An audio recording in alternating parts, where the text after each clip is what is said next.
Okay, we're live. Thank you all for joining us tonight.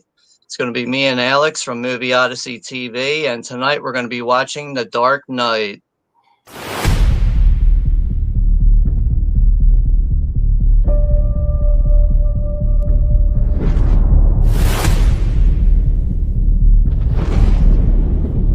You've changed things. Forever. There's no going back. See, to them, you're just a freak. Like me.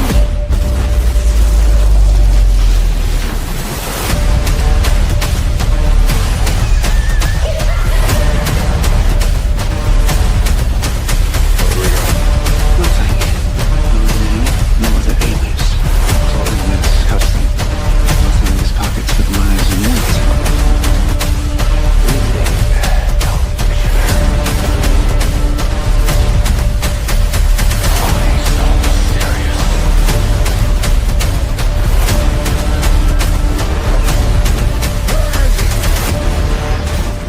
People are dying.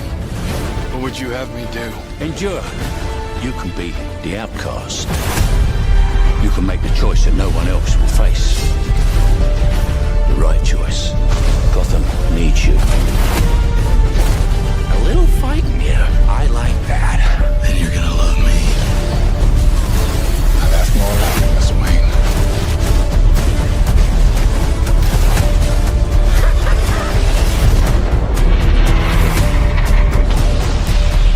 It's all part of the plan. Hit me.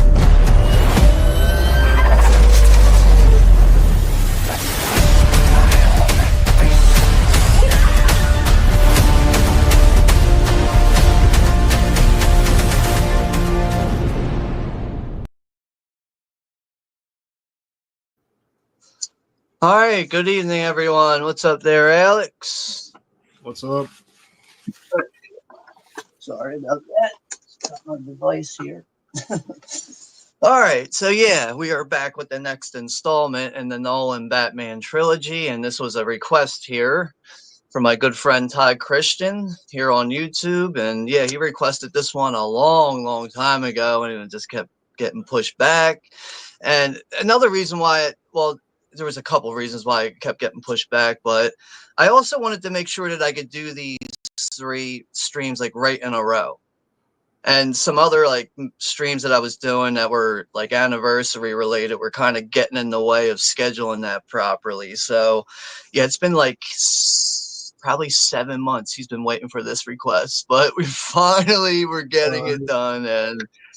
And yeah, my personal opinion, out of these 3 films, I think The Dark Knight is the best one. I'm sure a lot of people would agree with me. I think Batman Begins comes in next, and The Dark Knight Rises, takes the last spot there. But would you agree with that, Alex?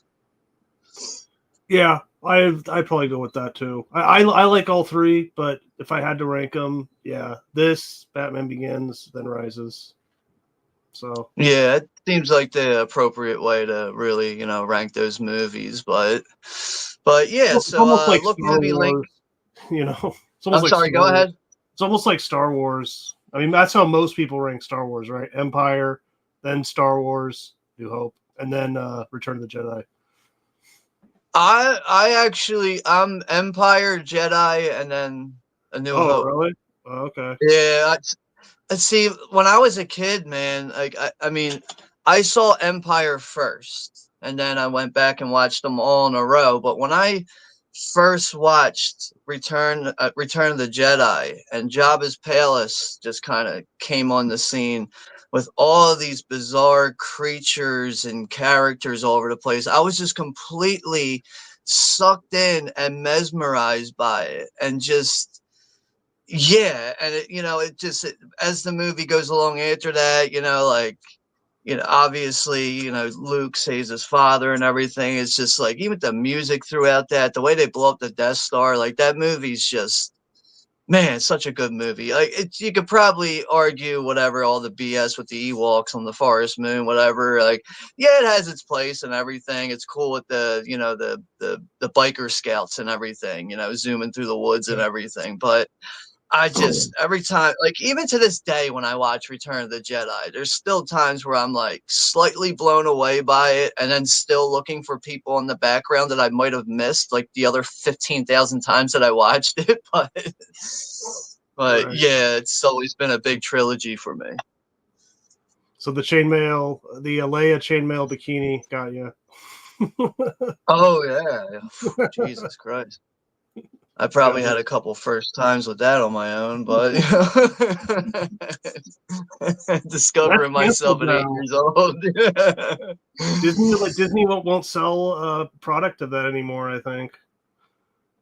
Something like that, because I know they were okay. Well, I forget who runs the toy line. Oh no, it is Disney that runs the toy line, but they were releasing like her and the toys and everything. Like even the Black Series figures, but dude, Disney gets salty over the fucking most spilled milk petty bullshit. Like, But yeah, so tonight we're gonna be watching The Dark Knight. The movie is around 2 hours and 32 minutes, so I believe we'll be about 3 hours here tonight. The Look Movie link is pinned at the top. I'm sure it's available in other places to watch it, but yeah, me and Alex are watching this on Blu-ray. So yeah, it looks like we have 4 people in the chat right now. We'll get to the chat and all that, and then we'll probably get the movie started as soon as we can. Maybe to try and beat that 3-hour stream time, we'll see. But yeah, it's all about really just, interacting with people, having a good time watching the movie and just getting through it. But so yeah, so it looks like we're going to be doing the third movie. Alex, are you okay with doing that on Sunday? That would be Sunday the 29th or 30th. I think it's the 30th. Yeah, I'm down. Is that the 30th? What? Yeah, June 30th, whatever. It's the 29th. It's this Sunday. If you're okay with doing it Sunday, would you, I don't know if you'd want to alter the time. Would you want to do it earlier, or do you want to stick with the time that we're doing? It's fine. I mean, that one's like almost 3 hours long. So yeah, that one's like, I think like 2:45. So maybe we'll jump into that one a bit sooner to stay at like 3 hours. But I mean, if you want to start at like 6 o'clock your time, if you have that time, I'm okay with it. Yeah, that's cool. 6 o'clock. All right. Yeah, and then I'll put it down as 9 o'clock my time, so that'll be 9 my time. Shit, sorry for that. Yeah, I just figured, since that is like the longest running one, maybe it'd be wise to just bump it up an hour. But if something changes before then, just let me know and we'll readjust that and get it all figured out. So, all right. But yeah, I saw you uploaded something. I was doing it when I was making video. What did you just upload? Oh God, it's a terrible movie. Screamboat. Oh, isn't that the Art the Clown ripoff or something? Well, yeah, it has the guy who played Art the Clown. He's Steamboat Willie. All right, I had my info mixed up there, but yeah, okay. I saw the trailer for it, but I haven't seen the movie yet. I mean, it's terrible, but I mean, going into it, you kind of know it's going to be terrible. But yeah, but you get that vibe right away. Yeah, it's very low budget, and they do this weird CGI thing with the monster, and it just kind of ruins it. It's like they take have you seen the Terrifier movies? Yeah. Okay, so it's that guy that plays Terrifier. He's Steamboat Willie, but they take him and they like shrink him digitally, and it just looks terrible. So it kind of ruined the movie. Well, I don't know, maybe some people, I mean, maybe it's something I'll watch out of sheer boredom someday. But like, I saw the trailer, I wasn't like super like I gotta see this, but I was just like, that looks wild. So it is wild. I mean, it's just bad CGI, man. It just ruins a movie for me. Like, it just does. Yeah, I hear you. That's can be, especially when it sticks out like a sore thumb, man. It's really like, damn, this ruins the movie. Yeah, like have you ever Let's seen get to the. have you ever seen the new Piranha 3D 2010? That one? Yeah, I have it. Yeah, I have it. it's got terrible CGI, but then the rest of it's pretty good. But the CGI is terrible. But anyways, yeah, check it out. Yeah. Dreamboat. It's like an hour and a half, so it's not that long. So Yeah, that would probably be something I'd watch, like surfing on Look Movie, being bored. I'm sure at some point it'll grab my interest, maybe have a few yeah, let's beers get to the before. So, chat. But all right, we'll get to the chat here. It looks like we got D is here from Woo Riders. What's up there, Derek? Hello, Sean. Hope all is well with you and your family. Yeah, thanks for stopping by and hanging out here, Derek. And we also got my boy Greg Brewers here. What's up, Greg? Hi, all. Hope all is well. Yeah, everything's going good, Greg. Good to see you here. We also got Anthony Chobit with the freaking memoirs. Here we go. Yo, I'm up to 2014 in my memoirs. That's good to hear, man. Good to hear. almost All there. right. All right. Damn, this referral link is a motherfucker.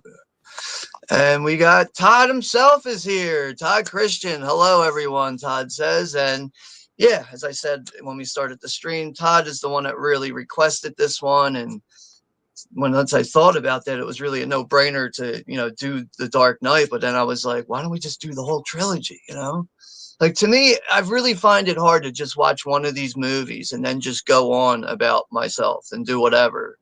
So it's almost like the Star Wars trilogy, too. It's like if I start one, I kind of have to go through them all. So it's just made perfect sense to do it this way. But thanks again for the request, Todd. And sorry this took so long for this to finally happen. But yes, it's here and it's happening tonight and we're getting it done. And Anthony's birthday is coming up in 2 months. Wait, 2 months? Isn't your birthday in like December? Or I forget. I don't know. Maybe I'm thinking of someone else. But yeah, his birthday's coming up. He'll be 42.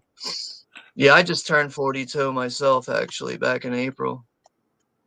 Which I know sometimes, the one thing that makes me feel good about it is like when I go to the store to buy alcohol or cigarettes, they're like, you got ID? I'm like, all right, I guess I don't look that old. Yeah. But, yeah, we got people saying hello to each other. But yeah, it's good to see that you were able to make time for this, Todd. I know a lot of times you can't catch these live, but you always catch the replays. You always leave a nice comment to like actually make me want to interact with you. Sometimes I have, what happens a lot, like I don't want to make excuses, but like there's times where like he'll leave like a long comment and I like that stuff. But sometimes I need a little bit of time to reply back to it, just to like take in the whole comment, and then like something will happen. I get distracted and I walk away from it, and then I don't go back to it. So that's sometimes why I don't like reply to a comment right away. Yeah, especially if it's a longer one. You want to reply to each part, so. Yeah, I don't just want to be like, someone leaves a nice lengthy comment to interact. I don't want to just be like, hey, thanks for watching. Like, okay, like, hello, is there a person in there? But yeah, Todd's saying I definitely agree with you, Sean. Dark Knight is the best Batman film. My second would be the Batman, and third is Batman Begins. Okay. All right. Yeah, it's as we were briefly talking in the other stream, me and Alex, we do like the Batman, which I'm actually wearing the Batman shirt right now too. But we just felt it was a bit, the runtime probably could have been cut down just a little bit. Yeah. But other than that, I had no issues with that movie. And that's another one. Honestly, when it was coming out, I was like, I don't know, man. Is this really going to be any good? And I was pleasantly surprised by it. I really liked Paul Dano as the Riddler, too. I thought he was fucking, at times, like actually kind of terrifying. Yeah. I mean, but especially when you heard it was Twilight Boy that's in it, as the Batman. Yeah. I mean, I was like, really? But then I watched a couple movies he was in before that. I was like, you know what? He's not like a bad actor. So I'll give it a shot. Right. See, I think you have to be that way with all actors. Like even like Daniel Radcliffe and the fucking Harry Potter movies. I always thought that he was just going to be typecast as Harry Potter for the rest of his life. Yeah. And then I watched this movie called, like, I think it might have been called in like Emporium. And it's about like white supremacists and all this stuff. And he's like an FBI agent who has to infiltrate a white supremacist group. And he's like dropping F-bomb or dropping like N-bombs and shit throughout this movie, doing his best to act like he's like, you know, like a skinhead. When I saw that, I was like, yo, like, fuck Harry Potter, right? Like, this dude can step out of that role. What is that yeah, called? you know, Emporium. I think it's called Emporium. It came out in like 2016. Another movie I watched out of boredom. And I was just like, wow, like, you know, he's actually really fucking good. Or I could be getting the title wrong of that movie right now. I don't know. I'll have to, maybe you might be able to, or just look for like Daniel Radcliffe 2016 movies. Okay. Let's see. Yeah, that's it. Imperium. Yeah. I think it might be an independent film too, but I was pleasantly surprised by that. I thought it was good enough for a 7 out of 10. And, you know, like with Robert Pattinson though, like, you know, I thought he was going to be someone to be like, you know, just forever tied to those Twilight movies. But the one movie I think that he stood out really the most for me was that movie he did with Willem Dafoe, The Lighthouse. He was really fucking good in that, on top of Willem Dafoe being, you know, it's basically just them two in the fucking movie, losing their damn minds, drinking fucking the the lighthouse fluid. They're getting drunk off of it. Oh my god, such a wild movie. You ever seen that? No. I should check it out. Dude, it's also filmed in black and white too, which gives you like that time era, like, you know, really like inserts you into that time. That, you know, it's like one of those like time dramas, whatever. Yeah. But yeah, I would highly recommend that, dude. Seriously, check that movie out. It's the same guy who directed Nosferatu. He directed The Northman. He did the Witch. The Witch. Robert Eggers. Yeah, that guy's pretty good. Yeah, I like Nosferatu. That was good. Yeah, I really enjoyed that one too. And we got Sue is here from the Bud Files. What's up there, Sue? Thanks for stopping by. Hopefully everything is all good with you. Just going to try to get through some of these comments a little bit faster, which is so hard with this referral link. All right, yeah, people saying hello to each other. But,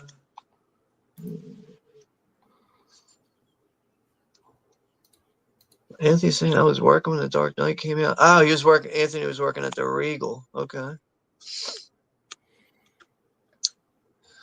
But yeah, Sue was saying it's been years since I've watched this movie, but at least I've seen this one. Yeah, I know a lot of times on this channel, you'll probably see a lot of obscure horror films that you've probably never heard of before. But yeah, we're finally doing something that's like you know, more mainstream, more well known. So I think pretty much, you know, almost any movie fan has had to have seen this movie at least once, right? I think it's safe to say that. Yeah. And we got the Sailor Outlaws here. What's up there, George? Yo, everyone, and Sean. Yeah, good to see you here, George. I saw you were uploading some like Game of Thrones, like video game related stuff. You know, the night is dark and full of terrors. God, Game of Thrones. I love that show, man. Except for, I mean, that final season really took a swan dive, but that is a really good fucking show, man. Yeah, it's good. Yeah, the last season, I didn't even watch it. I just heard it was so bad.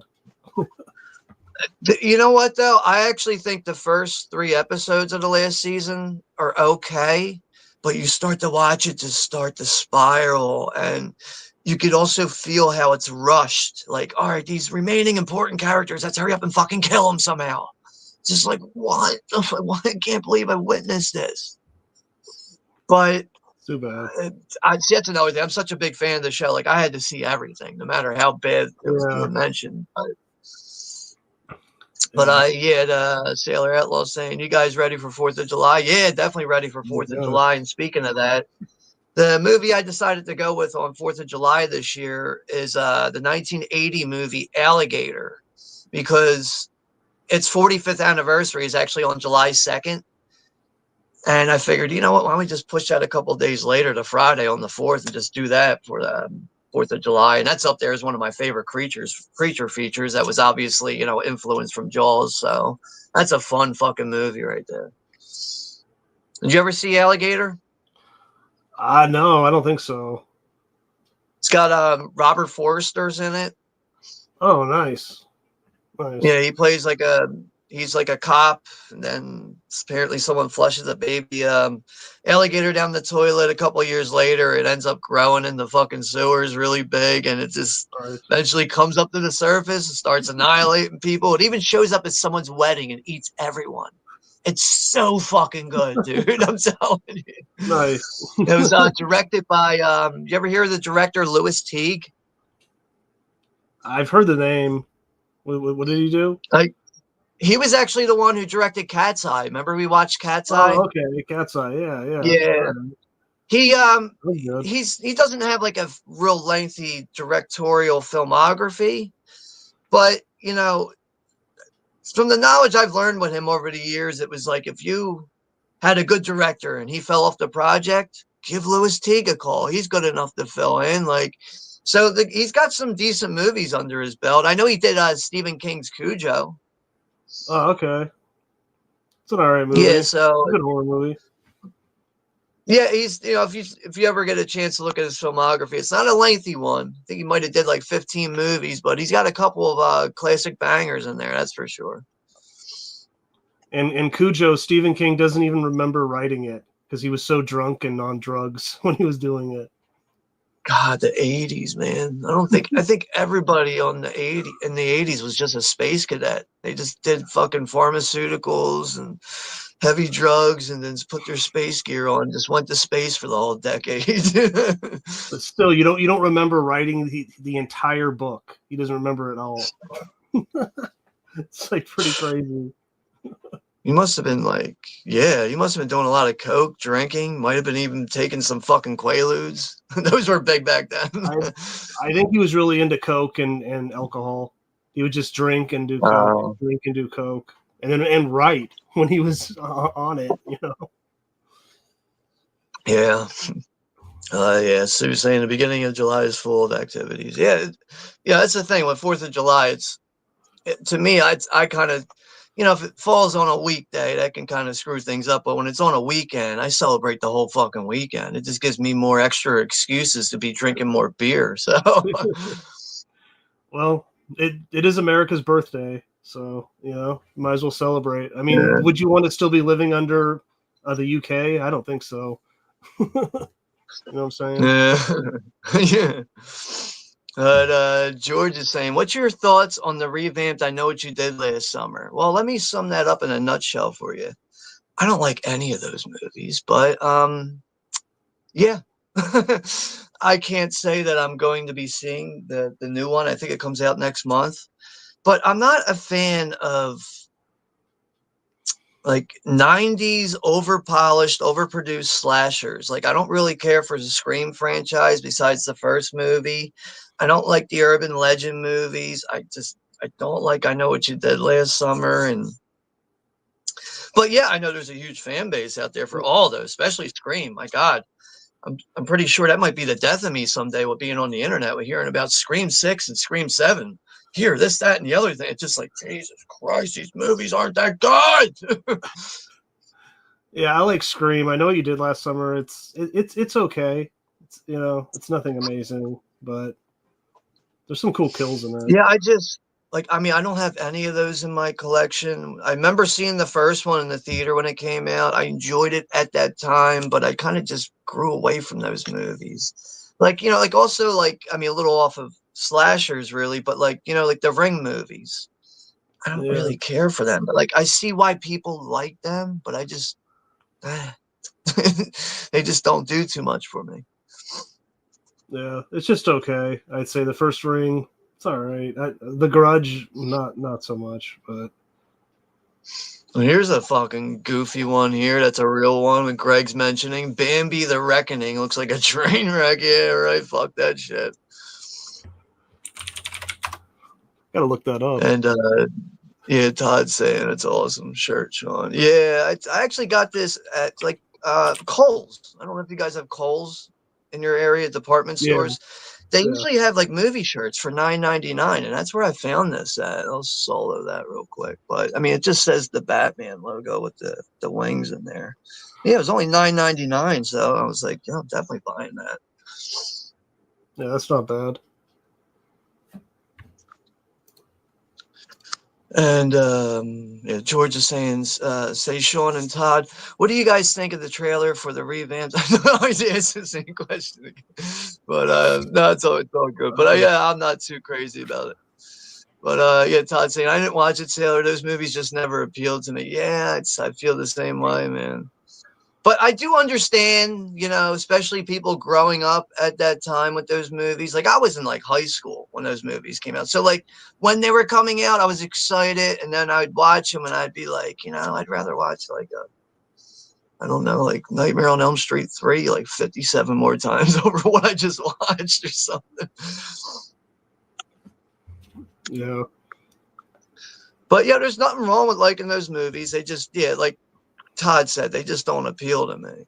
The 90s had a lot of bad horror movies. It just wasn't a great time for horror. There was a couple good ones, but you know. Yeah, here's one thing I could say that would probably make me a fan of the original I Know What You Did Last Summer is if Jennifer, what's her name? Love Hewitt. If she got topless in that, I'd probably watch that more often. Yeah. I don't think she does though. No, she doesn't. But if she did, because that girl's got a rack, bro. Yeah. She's got a rack, and I'd like to see it. she still looks decent. Like I don't know if you've seen her on talk shows and stuff, but I'm sure, dude. I'm sure her shit still doesn't stink either. So who knows? We got Cody's here from Where'd You Get That? He's saying this is his favorite Batman movie. Yeah, rightfully I think so, it's most people's, I'd say. Yeah. All right. Oh, we got Thomas here from the Undead of Night. Hi, Sean, Movie Odyssey, and everyone in the chat. Good to see you here, Tom. Yeah, hopefully all is well with you. We're going to get this one started shortly here because I want to try to make sure that we can keep this at 3 hours. And like another reason why I try to keep a certain, like I try to have time management in my head because I try to be mindful of people that have to watch the replay because unlike 2 other fucking airheads I used to stream with, the movie would be over with and he's still sitting there. Texas still fucking sitting there. And it's like, yo, another 32 minutes just went by. Like, I got to get going. Okay, we'll get going here in a minute. Another 15 minutes goes by. Like, dude, are you not hearing me? I have to go. Yeah. I don't know. I don't like wasting people's time. I don't like wasting people's time. That's just a pet peeve of mine. Yeah, if you got something to do, you got something to do, you know? Yeah, and it sucks when you're like, it's like, wow, did it go out the other ear the first time I said it? Like, you know. But Greg's saying Stephen King on drugs makes good comedies. I mean, yeah, he was fucking zooted out of his mind making fucking Maximum Overdrive, all fucking petered out on coke and shit. That movie's crazy. Oh, it's so fun. Yeah, Todd's saying I'm the same way on Scream. I really like the first 2, but after that I lost interest. 3, 4, yeah, they're awful. I hear you. But all right, let's go ahead and get this one going here. Then I'll get back to the chat here. So, yeah, this movie's about 2.5 hours long. So if you guys want to go ahead and get yourselves situated and ready, we're gonna get this going here in a minute.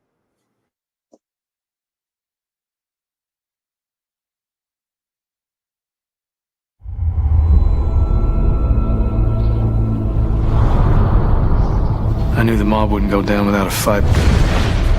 But this is different. They've crossed the line. You crossed the line first, sir. You hammered them, and in their desperation, they turned to a man they didn't fully understand. Some men aren't looking for anything logical. They can't be bought, bullied, reasoned, or negotiated with. Some men just want to watch the world burn. Starting tonight, people will die. I'm a man of my word.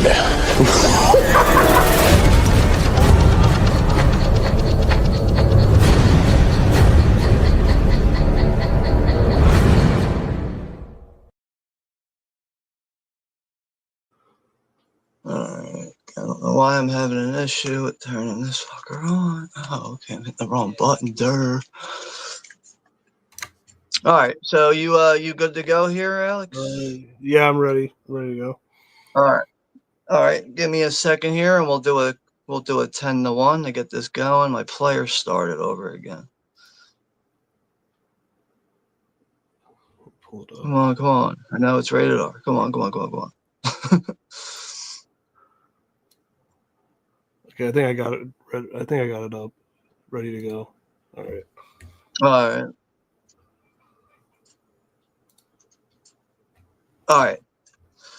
All right. We'll do a countdown from 10-1. Got 6 people in the chat. All right, let's go ahead and get this going. 10, 9, 8, 7, 6, 5, 4, 3, 2, 1. Press play, bitches.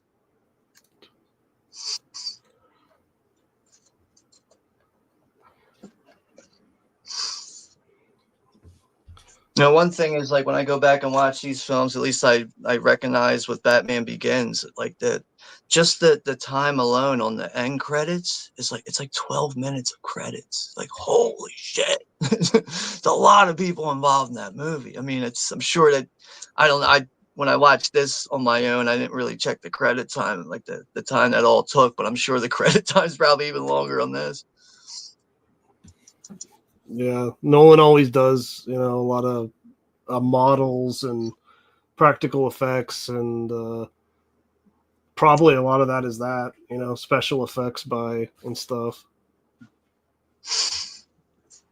Like, one of the things I think that is just really cool about the Joker in this movie is the fact that he's not like greed driven. You know what I mean? He's not like a typical mob boss throughout the city.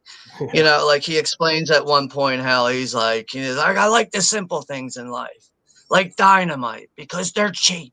It's just like, he's just looking to fucking cause chaos. And everyone's trying to, like, as they catch on who he is, it's like, what is this guy's fucking motive? Well, maybe he doesn't have a fucking motive. Maybe he just likes shit to fucking blow up and fuck up people's lives and everything.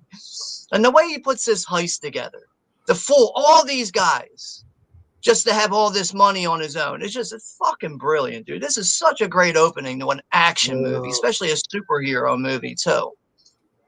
It's so good. It's all shot in IMAX, too, So, right.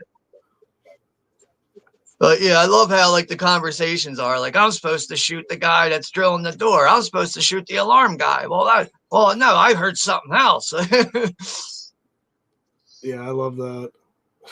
But I like how later on in the movie, how the Joker is really good at convincing people to be a criminal, but it ends up backfiring on him when he really needs it the most, which is really towards the end of the movie. And that in itself is something I didn't really expect when I first saw this. I just thought he was going to have his way, blow everything up at all times, and just do whatever the fuck he wants. I just love the robbery scene. It's so good. What scene? The opening. The opening is just amazing. Yeah, speaking about how he doesn't care about money, another great shot later is him in front of the pile of money that's just burning. Like that's I love when he slides down it like Scrooge McDuck too. He does it perfectly. Like it makes me wonder, like, I think they got that one shot. He just slid down that perfectly. But then that Russian guy, when you see the look on his face and they're lighting the money, he is so sad and depressed. He's like, all you gangsters care about is money. Yeah, he's like, it's about sending a message. Yeah. But yeah, like I was telling you, I think one of my favorite lines from the Joker in this is when Batman's like, why do you want to kill me? And he's like, what? I don't want to kill you. What would I do without you? What a warped motherfucker. It's Joker, Yeah. He loves being in harm's way, man. But that's why I got to go with this one, because this is the Joker from the comic books. Like, I mean, Right. more realistic version, yeah. But I mean, I love Jack Nicholson, but you know, that's Jack Nicholson's Joker. Like I'd say this is like pretty much from the comic books, like darker, more realistic Batman comic books. So Yeah, it's like, another thing is like, we learned of Heath Ledger dying, and you started to find out a bit more of how much of his self, his whole being that he really put into that character, that took a toll on him. yeah, That really took like a real physical, mental toll on him. that's sad. Yeah, it's like he was too good. I guess I don't know. He's very convincing, like almost like, if I see him on the street, I might call 911. Like, Yeah, it's like no, like no. right here, this guy could killed a kill bus. him. And he's like, oh, I'm supposed to kill the bus driver. This dude's got the gun pointed on him. He could have got killed at any moment, but Yeah, the he Joker could've. doesn't care. He only lives for the moment. Right. And he can like manipulate almost anyone, I know, but I love it when it finally backfires on him. And I'm telling you, when I first saw this, I didn't think that was going to happen, because he was just so good at having that power, having that one step ahead of anyone else. Yeah. It's a shame he That died. that mask he's wearing, that clown mask, is such a popular mask. Like any Spirit Halloween you go to, they have that on the shelf. Yeah. Whatever doesn't kill you makes you stranger. So good. Yeah, I've seen that actor before. That the bank manager. He's in Michael Mann's Heat. Yeah, that's okay. Okay. All right, so that's like. I mean, he's in plenty of other things, but Well, like whenever I see him, I think of Heat or the Dark Knight. But yeah, he's good at playing like a scumbag schemer in movies, like a guy that'll rip you off or something. But this is a real brilliant getaway. Kill all your guys that helped you do it. Got the silent alarm. Steal one of these buses during fucking school time with letting out. Rush hour is just getting ready to get started. And now the Joker is rich as hell. But what's he going to do with all of that money? He's going to buy explosives and dynamite. Yeah. What else?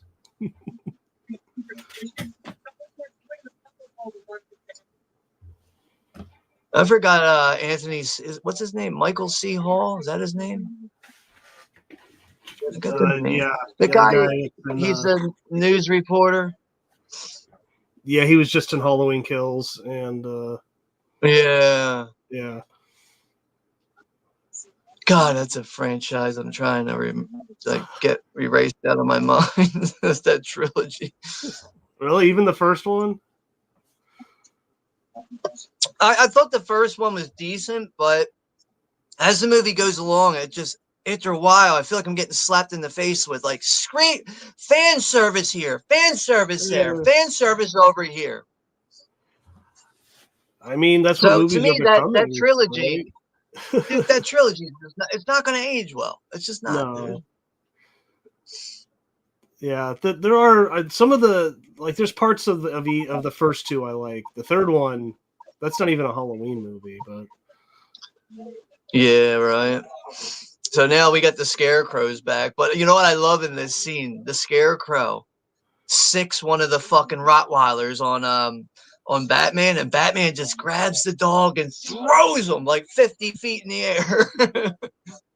yeah. This is the only part he's in, though, right? Scarecrow? Yeah. And I love when the fake Batman show up with the fucking guns and the hockey pads. Which totally would happen. I like when Scarecrow notices he's there, he's like, that's a Batman. Yeah, not these wahoos. Yeah, he's like, that's not him. And the dogs take the fake Batman away. Oh, he sprayed And one he with gets his, the other fake compound. Batman. That's more like it. Yeah, that's what he said. That's more like it. Yo, it's so cool how he fucking gets out of this too. Loiter. May as well just have it say scumbags. Intimidate. Bang.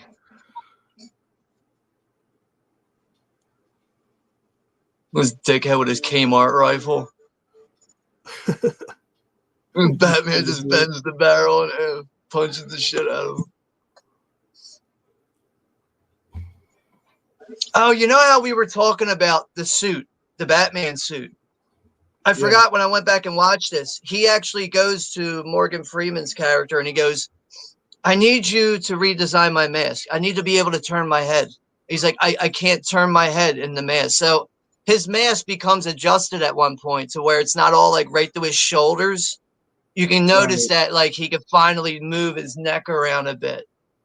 Right, right. So Definitely like, I mean, you know, as the, yeah, like as this movie, like, yeah, see how in this movie, he's got a silver belt. The other movie, he had a gold belt. I forget how his belt looks in the, you know, the third one, but I guess we'll see. But little by little, you know, little details about the suit do get altered and changed. Right. And then he can turn his head and. Yeah.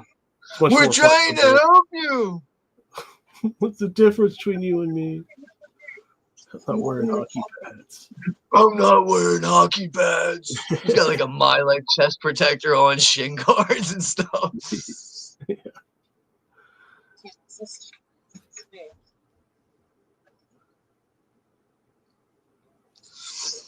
Let's get back to the chat. I know there's only a couple people here, but you know, it's hey, I love these movies. I love all types of genres, but it's just funny when I get away from a horror movie, it's like nobody shows up. I don't care. I'm having a good time regardless if there's people in the chat or not, but I just find it funny. It's like, oh, he changed up the genre a bit, nobody comes by. But I don't give a shit. I'm having a good time, man.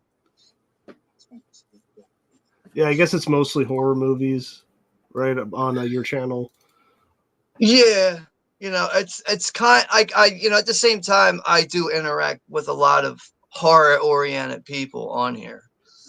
But, you know, I'd say the vast majority of the people that are like that, they're still open to other genres too. Like it can't just be horror movies all the time. Yeah. If I watch nothing but horror movies all the time, I actually think I wouldn't be that big of a horror fan. I would get it would get repetitive and just redundant. And eventually I'd just be like, all right, I got to start taking breaks from watching these movies and just watching what next. Like I told you before, the only shit I can't really do is like romance. That's it. Yeah. Actually, musicals I'm not big on either, though. Yeah, not really for me. I mean, I like the first Chocolate Factory movie. You know, yeah, I could always go back and watch that.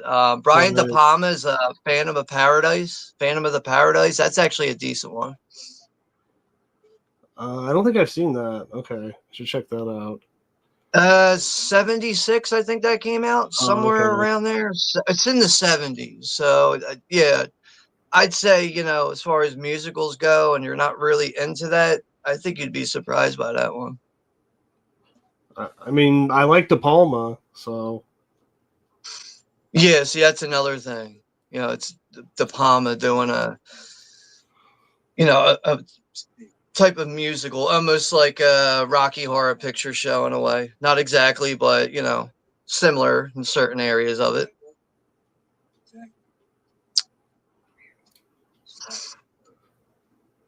He's like, did you get mauled by a tiger?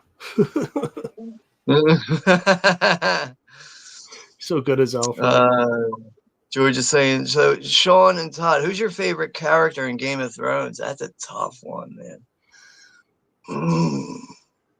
It's not dude, honestly, I might have to pick Tyrion, dude. He's the smartest motherfucker. Like, he's obviously, you know, he's Peter Dinklage. He's the dwarf, the deformed dwarf. But he is the smartest guy on the show. Like, he really is. Like, when schemes and dilemmas are coming up and he's somewhat involved in it, it's like he knows a way out. But, yeah. But you know, honestly, I remember when people were like, were asking the question of like, so who's gonna win the Game of Thrones by the end of the show? I was like, I see all you guys picking these families and that family. I'm like, how come no one's picking the Night King and all the fucking White Walkers? Because I really thought they were gonna take over the whole fucking world. And of course, they gave the fucking shit to Arya Stark, which I don't know. I thought that whole thing was lame. It's like, yo, you made us watch this fucking show for 7 fucking seasons just to wipe this guy out in a fucking instance with a knife. Yeah, she just like knifes him, right? I've seen the Yeah, clip. like, and like another thing is the episode's called The Long Night. Shouldn't The Long Night be at least 2 episodes and not just 30 minutes? Like we talk about this for it's almost like, you know, like with the Lord of the Rings with all the walking. You know, it's with Game of Thrones, you get all this hype of the White Walkers for so long, and then finally they're here and we wipe them out with no problem. I know they're always like, But winter regardless, is coming. Yeah, that's the famous line you hear, like left and right. Winter's coming. You're a summer child, It's girl. like- Winter's coming. It's like it's here, But and then it's regardless, gone. I still really like that show. I mean, I even like the House of the Dragon show too. Yeah, I watched the first episode of that. I liked it, but I haven't finished it. But Yeah, I watched the first 2 seasons. The first one's really good for what it is. Second season, I like it, but I remember like the creators were like, there's going to be a lot of war scenes and action sequences throughout this season. It's like, okay, we got 2 quick wars. Really? well, that's what costs money, right?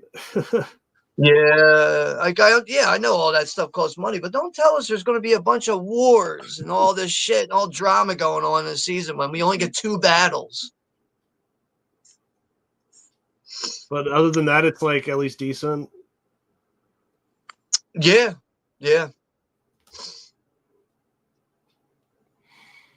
Yeah, I just don't think the guy George R. Martin will ever finish his books. So that's probably why the ending. Probably not. Yeah. But like, you know, here's another thing, man. The guys that were creating Game of Thrones, when they were at the end of ending the show and everything, they started getting deals to do other things. They were supposed to do a Star Wars movie. Yeah. And I something remember tells that. me they got all excited about that, wanted to hurry up and get Game of Thrones done and get that out of the way so they can go do their Star Wars deal. But once everybody heard about how bad the end of the season, their contracts were revoked. So they were in a hurry to get nothing done. Yeah, whatever happened to those guys? Yeah, It's like no one what's that? cares anymore. D&D, they call him David Benioff, and I forget the other guy's name or whatever. But yeah, it looks like those guys ain't really doing shit now. Nope. Greg Brewer's saying mid-90s, 2000s horror movie posters look like cheap, generic photoshopped images without a place, cast group photos. Yeah, I know what you mean.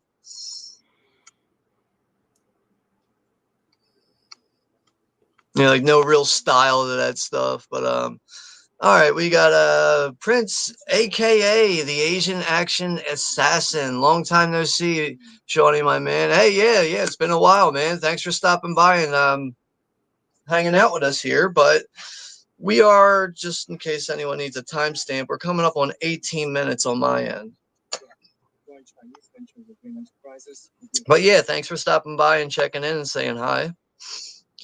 And Todd saying Nolan in general has great opening scenes for his Batman films. This scene with the Joker and the one with Bane and Rise is I definitely, man, sets the tone early, man. That's one thing with Nolan's style, man. He just really knows how to give you a chaotic opening, something that could just really grab your attention.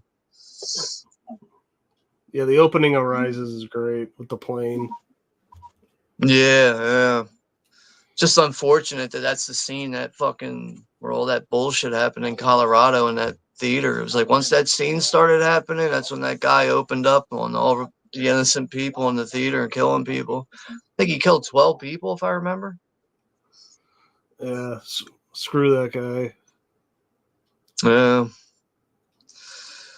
Yeah, Greg saying rest in peace to Heath Ledger as the Joker. Would the last role he would remember him by. Yeah, I know he did this movie called The Imaginarium of Doctor some fucking weirdo or something with Christopher Plummer and some other people, but like another thing I think that really contributed to his health declining was he was doing too much work. He was doing like 3 movies a year for like the past couple years leading up to his death. And, to do all that, and then to tackle such a big role like the Joker, too, I think that really wore on him on top of the drugs and, the sedatives and the downers and stuff he was taking. I think it all just came crashing down on him. And that's when he just did not wake up. Yeah, his whole death's strange because he was in, it was like the apartment building of the Colquitt, like the twins from Full House. Remember that old show? Yeah. Yeah, it's like those 2 girls, and it was their apartment, and they were letting him use it because he was filming, close by, and he died. Yeah, the Olsen twins or the whatever. Olsen twins, yeah, that's it. Yeah. Yeah, because I think like his like manager was supposed to wake him up. He got no response. Then he went over there, had a key, went in, and I think like the maid that was in the house, I think that was the one that found him first. Found him unresponsive. It's like John Belushi or something. It's like yeah. And Harvey Dent, man, I feel like his character is written so well in this movie, even to the point where it's like, obviously you could see it with Rachel, you can see it with Bruce Wayne, like everybody believes in this guy. Like he is the real one that can turn around Gotham City. And I feel like as you watch that evolve, you really start to believe in it too as a viewer, which is why it's like so sad and very dramatic when you see what happens to him and what he turns into. Yeah. Unlike, Tommy Lee Jones in his movie where he's just constantly going, yelling and screaming all the fucking time. It's almost like, I feel like he's feeding off Jim Carrey. Jim Carrey is already a nut. He's the Riddler. He like acts out. And I feel like Tommy Lee Jones is like, I got to match that. Well, look at this. I mean, it's like, did someone tell Tommy Lee Jones, like, you're playing the Joker? Like he just is laughing all the time. It's like, but that's the thing. Like Tommy Lee Jones, he doesn't give a crap about Batman or the comic books, so he doesn't even care about the character at all. He's just like, whatever. Yeah. I'm here for a paycheck. But now we get to see the Joker do a magic trick. Yeah, this scene's amazing too. Make it disappear. I like when the one guy's like, "You're fucking crazy." He's like, "I'm not crazy." He says it like so nonchalant. He's like, "I'm not crazy."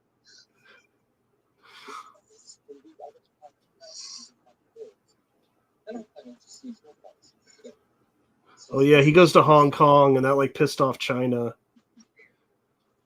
Yeah, and some other people too. Obviously, even the fucking FBI back in America. But I think it's pretty shady that a guy who can't show up in person is on TV and is like, "Yeah, I'm just gonna hold all your money." Yeah, like, dude, what are you asking about, kid? Like, don't worry, I have all your money. I was your accountant. Yeah, I wouldn't be fucking with these guys, even on a TV screen.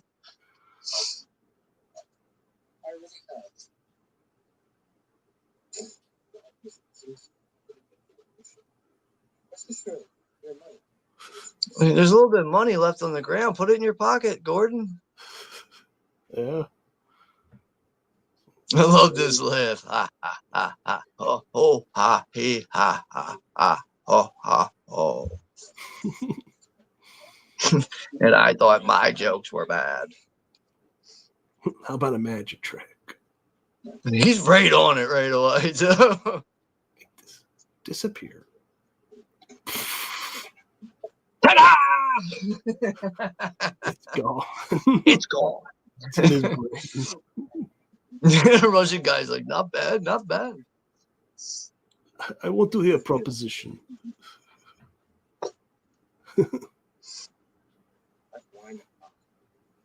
Yeah, this is when he's gonna call these guys out. He's like, "What did you guys lose your balls? Like, what happened?"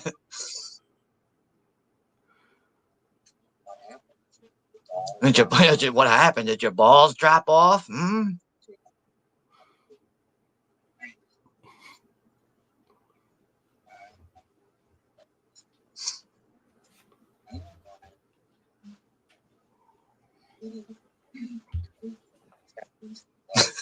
Little group therapy sessions in broad daylight. He is right. They're all terrified of Batman.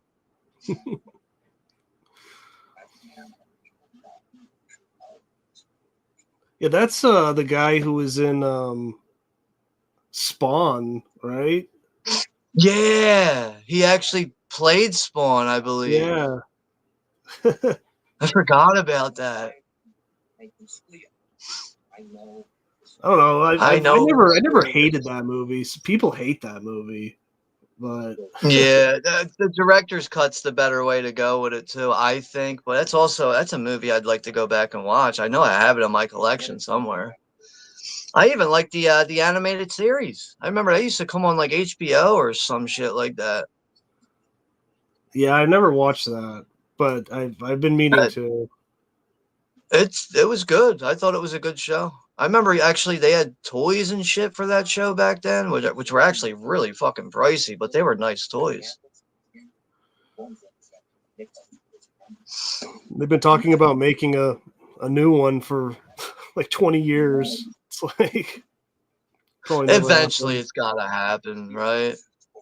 You would think, yeah. I mean, I don't know. Maybe you just need you have to have a good a big budget for Spawn.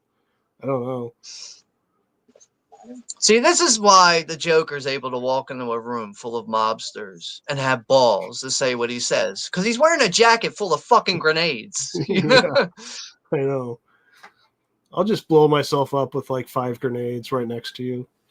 I think when he wakes up every day, he's just like, well, I'm still alive, but I could die at any moment. And let's see what happens in the next moment.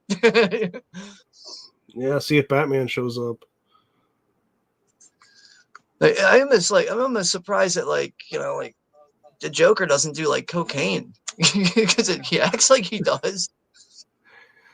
He probably is off screen. They just can't show it, PG-13.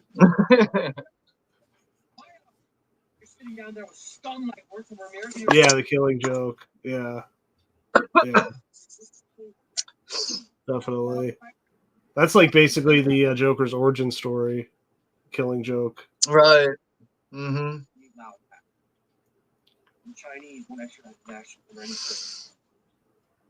And Greg saying, imagine if the Teenage Mutant Ninja Turtles 90 film was dark like this. Fuck, please. I'd love to see that. I mean, I always liked the Ninja Turtles, the original films for what they are, but I would like to see something a bit darker, maybe have Casey Jones get rid of the hockey stick and go around with a chainsaw, but keep the mask. Yeah, I mean, it'll turn into a Teenage Mutant Ninja Turtles slasher movie. I think that's what the comic books are like. They're like pretty dark, but I just don't think they'll ever do it though, because I think the studios just see the Turtles as just for little kids, Yeah, that's that's understandable. See. Which is understandable. It's understandable. I just think at the end of the day that they just don't take them that seriously. They're just like just for little kids, like almost like a cartoon. So, right. But yeah, I like the change in film genre, Sean. Yeah, it's as we go along and do films like this on the channel, it's always going to be mixed up in a way. But generally, it is mostly horror films. But now this is where Batman's getting a bit more of an upgrade on his suit. Most of it's made out of titanium. And perhaps you should read the instruction first.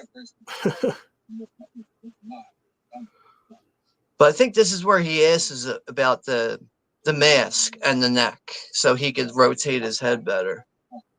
Right. I mean that that would have to suck. It's like you can't turn your like your neck, Like, yeah. It's like being like a fat person with no neck and being like, hey, Yeah. don't answer the Like, door, I'll turn my whole body. yeah, like try fighting crime like that. Like, Oh yeah, it's gonna slow you down from trying to, look over your shoulder or yeah. like, have eyes in the back of It's, your head. it's funny though, because that's how all the other Batman movies are. Tim Burton's and Schumacher's, like it's all like that. They really can't turn their neck almost at all. I know once Schumacher got into doing the Batman movies. I remember like with Tim Burton, like they were talking about how like the look of the suit looked a little too like sexual in a way, like kind of like I don't know, something about it. But soon as Schumacher stepped in, they decided to put little black nipples on the costume, and Tim Burton like had like a fit right away. He's like, "You guys want to get on my shit about how my costume looks too sexual, but you just put fucking nipples on the next fucking movie. Like, what's this about?" It's a good question. It's like I think that was all said during like you remember when he was supposed to make that Superman documentary, or I mean the movie, and then they made the documentary about the Oh, movie. yeah. It's supposed to be Nicolas Cage as Superman. Yeah, that was a good documentary. It's like The Death of Superman Lives or something like that. Yeah, I was very intrigued by that, but like. I love documentaries, dude. Like you can almost catch my attention with like making a documentary about fruits and vegetables. If it's presented well, you might have my attention from front to beginning. I mean, from front to back. Just if you present something well enough, you'll catch my attention. Yeah, right. It's all about how you do it, really. Right. Why so serious? He loves telling people about how he got these scars, man. That's just, I feel like in a way, it's almost like an antisocial trait for him. He doesn't know how to talk to people. So his pitch is, do you want to know how I got these scars? It's like, it gives him like, like a comfort zone. That's how he breaks the ice. Yeah. I don't know how to deal with people or be normal, but you know what? Maybe they might want to hear about my scars. This scene's hilarious. Yeah, he only lets one guy in. It kind of reminds me of the scene from Scarface when Scarface kills Frank, and then like the one guy's left over, and he's like, I forget what he says, but he's like, "Hey, you want a job?" He's like, "Yeah, Tony, yeah." And he's like, "All right, Yeah. be here tomorrow at 9 a.m." Like, he just like, killed sure. everybody in the room besides him. He's like, "Sure, Tony, sure." Yeah. And the one guy goes up to him, he's like, "Hey, man, you got a job."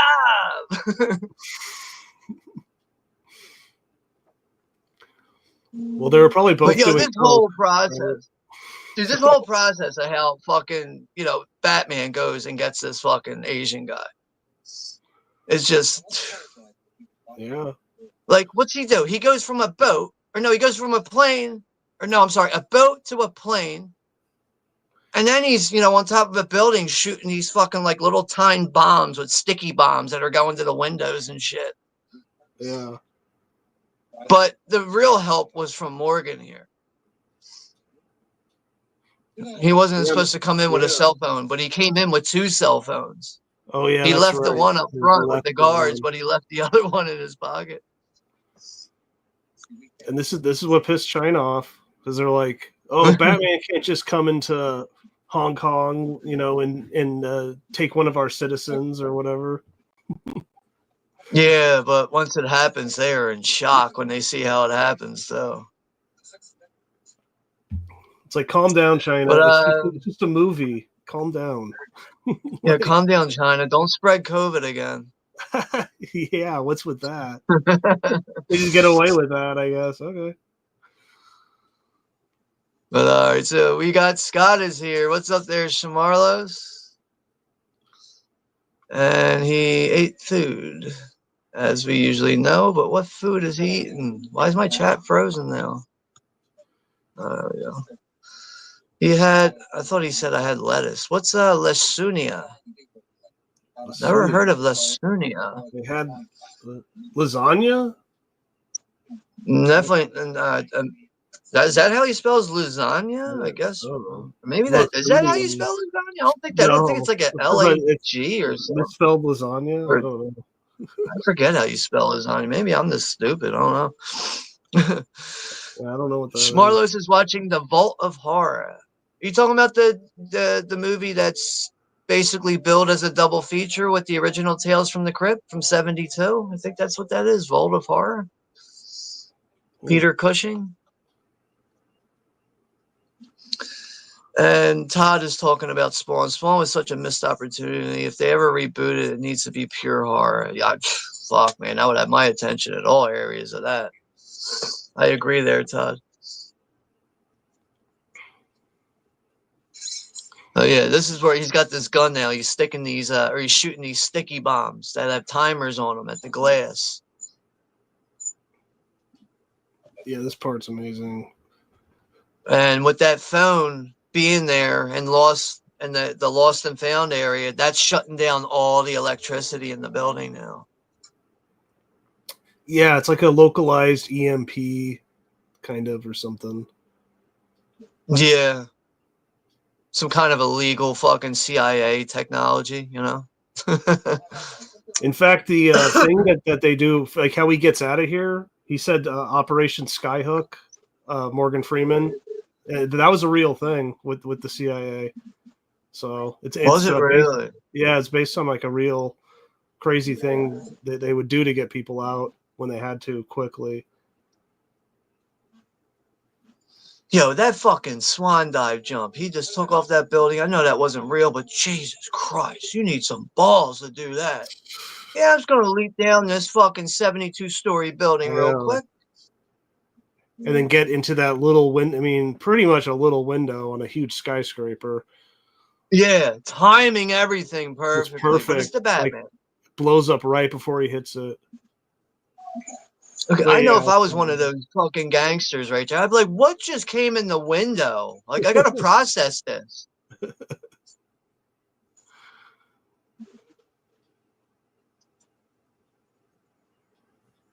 Dude, if I was him, I probably would give up. Like, if I saw the Batman, I'd be like, all right, dude, you got me. Fuck, dude. But I love how the Batman and this guy, they escape out of this, man. Because even the fucking, the Hong Kong fucking FBI or police, whatever they are, they're just completely blown away and in shock to see how fucking Batman pulls this off. HBO series for Spawn was scary. And we got Donna's here from Night Owl Movie Talk. Yo, yo, yo. Good evening, friends. Good to see you all. Yeah, good to see you here too, Don. Thanks for stopping by. We are right at the part now where, Batman's in Hong Kong and getting his hostage and getting back home to hand off this scumbag to Commissioner Gordon. Yeah, that balloon. That balloon just goes right up in the sky. The police still have no idea what's going on. They think they got him because they got him at gunpoint. Right. But that fucking airplane's gonna fucking yank him out of there, man. It's such a cool scene. And they look at them, they're trying to comprehend what they just saw. Like, what the fuck? Yep, Operation Skyhook.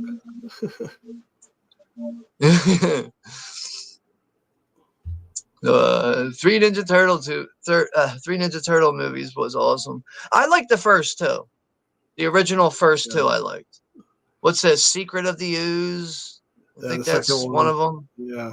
The third one, I think, is less said about it, the better. But when I was a kid, I was like really big into collecting Ninja Turtle toys. But I made it a mission to buy as many foot soldiers as I could. And I ended up having I think if I remember correctly, like somewhere between like 10 and 13 of them. Oh, nice. So I would always, because I remember I used to have the pizza thrower. Do you remember the pizza thrower toy? I used to shoot little pizzas out of it. Because I was like, damn, I got nothing to really shoot the pizzas at. If I had a bunch of foot soldiers to shoot the pizzas at, that'd be really cool. And eventually I did that. I was able to shoot them all with the plastic pizzas. But Ninja Turtle toys, man, they were fucking fun, man. They're really cool toys.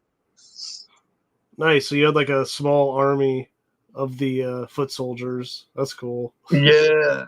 There was another thing I had. It had like a drill on the front, and I think it was for putting like the foot soldiers in it.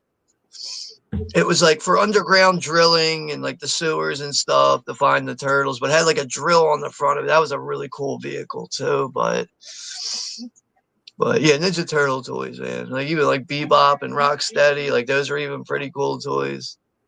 But that's another show I used to love. Like when I got in the door after school, man, it was like that was like one of the main shows that would be on TV. Like, oh, I'm fucking watching Ninja Turtles. I'm eating cereal. Then I'm doing my shitty homework. Yeah, I mean the first two movies are a lot of fun, and then the third one, what the hell happened with that one? Like, yeah, that's like one I could do without. Terrible in that one.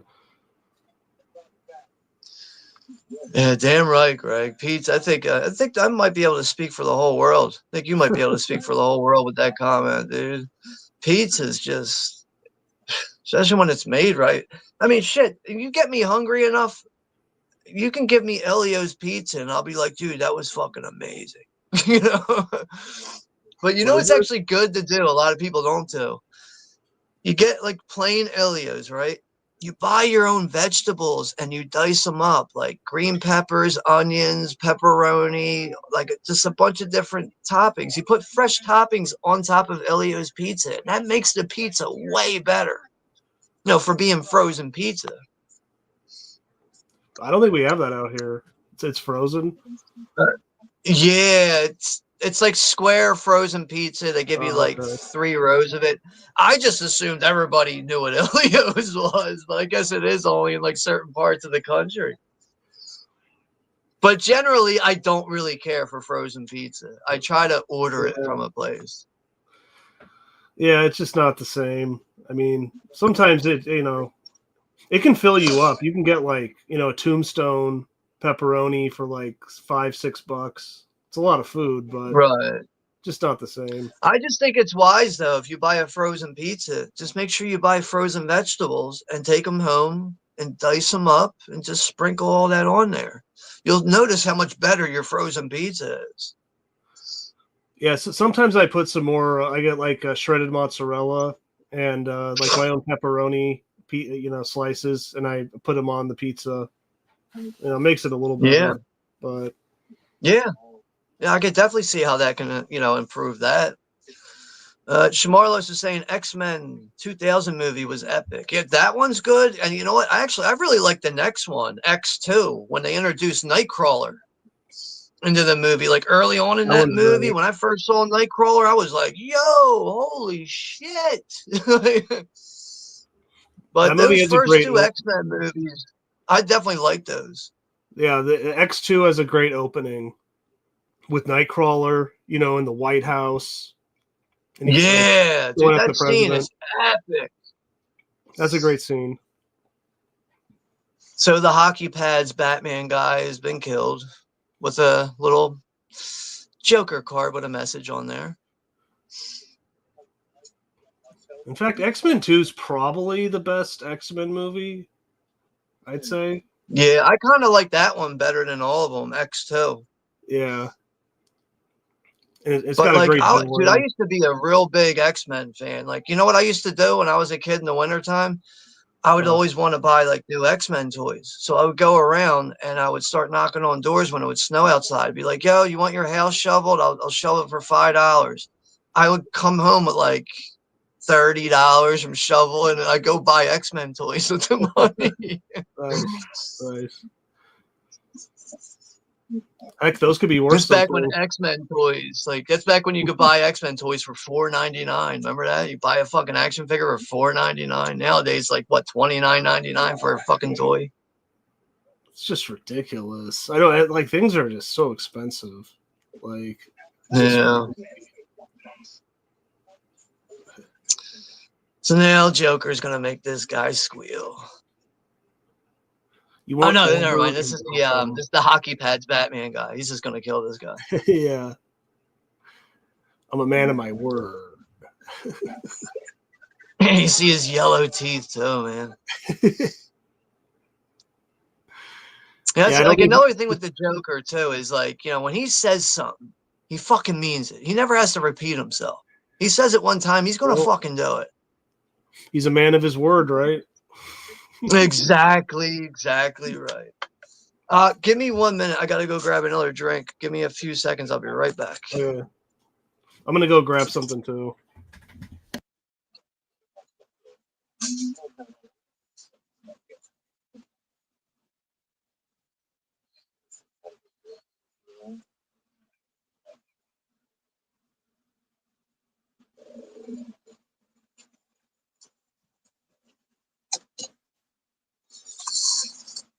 All right, I'm back. Sorry about that, guys. But actually, you know, it's funny. I uploaded this today because I was cleaning my room and I found a picture of myself from first grade. My mom's got me all decked out in a plaid shirt, suspenders, wild fucking crazy background. But take a look at this. What the fuck happened to me? Yes, that is definitely me. First grade right there. Yeah, what the fuck happened to me? Yes, I did have blonde hair. Very blonde hair when I was a kid. Yeah. Why so serious? Yeah, I had to fuck around with the picture like that, but I haven't seen that picture in years. I found it when I was cleaning my room, man. That fucking blew my mind when I found that picture, man. That's some good stuff. But nowadays I look like this.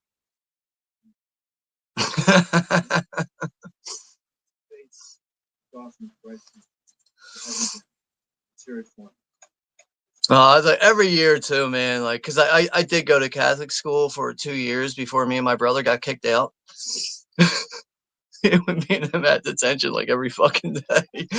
But yeah, like every time it was picture day, my mom would always be like, "Oh, you're wearing this, that, and the other thing, and make sure you smile. You better smile." And like, you know, finally, like she would get the pictures home. Like my mom would be all crying, like, "Oh my God, you were so perfect in your pictures." I don't know. I have parents, especially mothers, like they're pictures. Like they're crazy about pictures, man. Like they will seriously like fight you over pictures and like claw your eyes out over it. But yeah, I don't think you saw it. I'll show it to you real quick. I don't know if you caught that, Alex, but this is a picture of me I found the other day. And it's from me in first grade. I like the background. Yeah. You know, it's funny about that background. I was the only kid in my class that got that background. And all the kids in my class were like, "How did you get that background?" I wanted that. My mom wouldn't let me get it. I was like, my mom said that's what she wanted. I was like, I didn't know say on the background. That was her choice. But like, yeah, like there really was like kids, like they were like, "What the hell? You got the cool background." And I was just like, I didn't pick it. My mom did.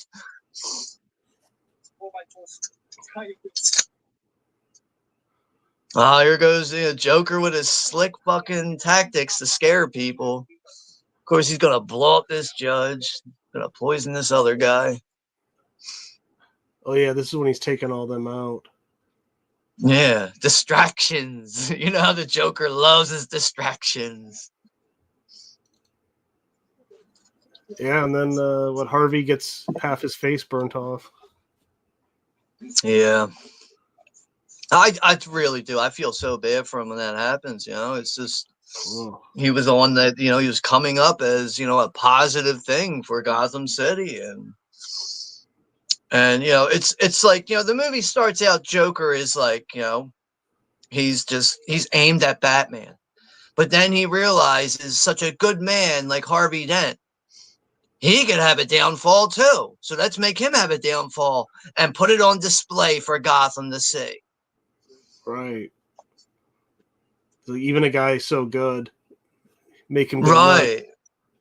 And I just like, I mean, I'm not like, it's not like I'm sitting here like crying, but like, it's, you know, it's sad when you see it happen, because it's like, damn, like this dude had good intentions. He was in love with, you know, his girlfriend, waiting for her to say yes about getting married and everything. And then his life just goes to shit because of this fucking psycho clown dressed up as the Joker. But, you know, one of the other famous lines in this movie is when Alfred, you know, "Oh, I'm sorry, Mr. Wayne, but some men just want to watch the world burn." Yeah. I think that pretty much sums it up. Boom, yo, that bitch got blown the fuck up, that judge, man. Damn. Oh, I love all the fucking Joker cards coming out. Joker cards. Yeah, that dude's dead. And the Joker is here at the party. We made it.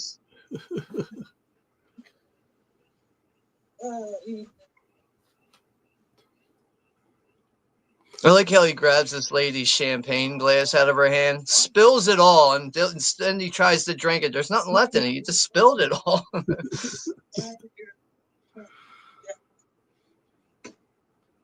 Yeah, this dialogue is like so good.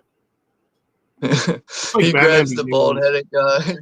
He grabs the bald-headed guy. He's like, "Yo, have you seen Harvey Dent? You know where he's at?" He's like looking around, grabs his head, turns his whole head around. Oh yeah, Bruce Wayne's got a little fucking like panic room door, and he thinks these people think they're like, "Oh my god, he's got a panic room." He just rolls out, leaves them there. She's like, "Thank God you have a panic room." Yeah, something that like rich people have, I guess. And what if he kept it real? Was like, "Look, I'm going in. You continue sucking his dick." Yeah. Guy's like, "Yeah." You remind me of my father. I hated my father. He loves telling the story, though, man. He's got to fix his hair. Yeah, now he suddenly thinks that he could be some attractive piece for her. Yeah, it is too bad it's not Katie Holmes, though. But just mainly for the continuation, you know. Yeah. And you want to know how I got him? Is it the scars? You want to know how I got him? Look at me.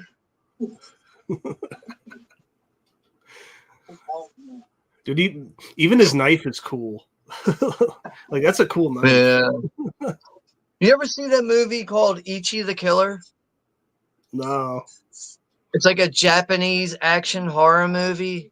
Like the one guy in it, he has like these cuts in his face. That's like the Joker. Whoa. But the only thing he did was he put like these like piercing pins at the, like the edges of his lips. But his lips on the side of his cheeks are actually still open.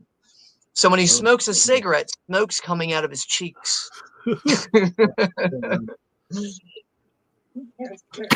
the same guy who directed Audition, Takashi Miike. I don't think I've seen that either. Really?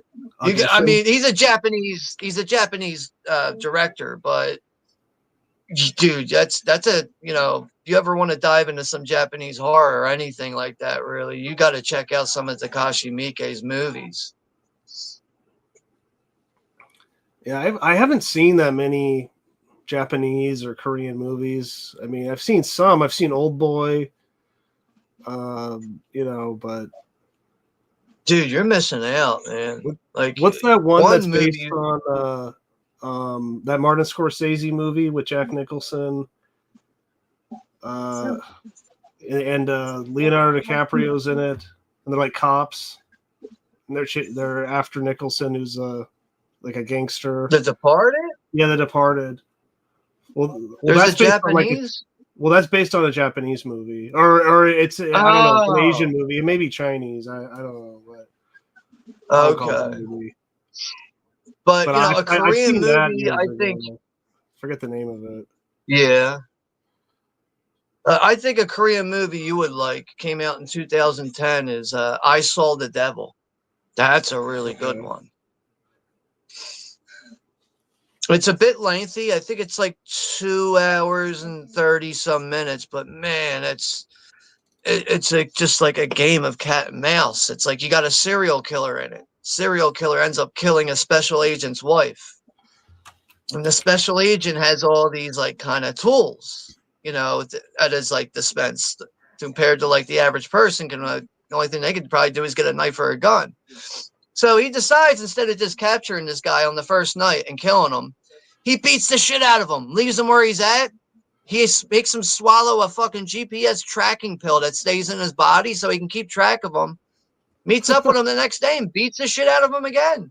He beats the shit out of this guy every day for days on end. Wow. Okay. But that movie can get very graphic too. Dude, first time I watched it, I swear to God, I was like yelling and screaming in my house. I was just like, oh my fucking God. Yeah, that sounds pretty messed up. Yeah, maybe I'll check it out.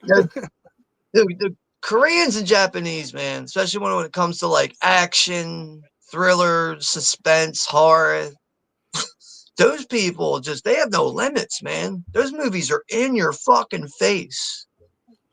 And like another thing, like with that is like with movies like that are so in your face, to me personally, those type of movies linger with me. Like when I first saw I Saw the Devil, I couldn't get it out of my mind for like 3 days. It was on my mind for like 3 fucking days straight. That's how much it was resonating with me. Yeah, I mean, look at Old Boy. That movie's so you never forget that. That is another one. I'd say that's another one that resonated with me when I first saw it. Like, you know, like really like next day, still thinking about what I saw. There's the scene where he's like, some men just want to watch the world burn. It's so true, man. I think that is like, true. you know, at the same time, he's looking at that Joker image and it's just like, fuck, Alfred's right. He's always fucking right. Yeah, some people are just, you know, sick and broken, I think. Yeah. Yeah, I love the shots with Batman just on top of a skyscraper. It's like so good. I know, man. You know, with like the technology he has in his costume too, it's just like, dude, like talk about fucking keeping an eye over the city. You know, it's like a gargoyle. He's like a real life gargoyle.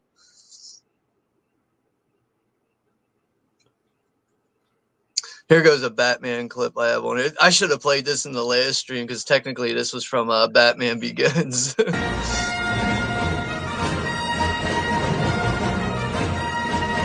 Richard!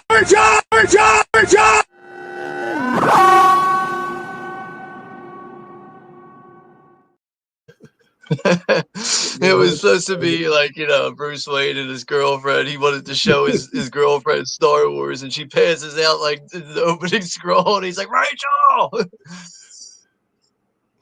Yeah. Rachel, no! We gotta watch Star Wars! So does the voice annoy you in this? Like, some people really hate Batman's voice in this movie. It really doesn't bother me. And I'd say one of the reasons why it doesn't really bother me is because it's not like he talks very long.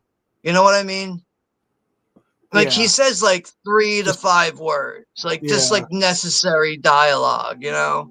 It's not like he's sitting down and being like, yeah, I would like to order the chicken you know, the sweet and sour chicken, you know, just it's all he's going through like a whole list of things and sounding pissed off. But not like just because the fact that the dialogue is fairly limited, I don't think the voice really bothers me. That'd be great to hear him like ordering Chinese. Yeah, I would like an order of the General Tso's, sweet and sour chicken, fried wonton soup, and I want the egg rolls. You forgot the egg rolls last time. So he's like, what's in the snow peas and chicken? Like, does rice come with that? Yeah. And I don't want any orange peel. That'd be great. And duck sauce, not soy, duck.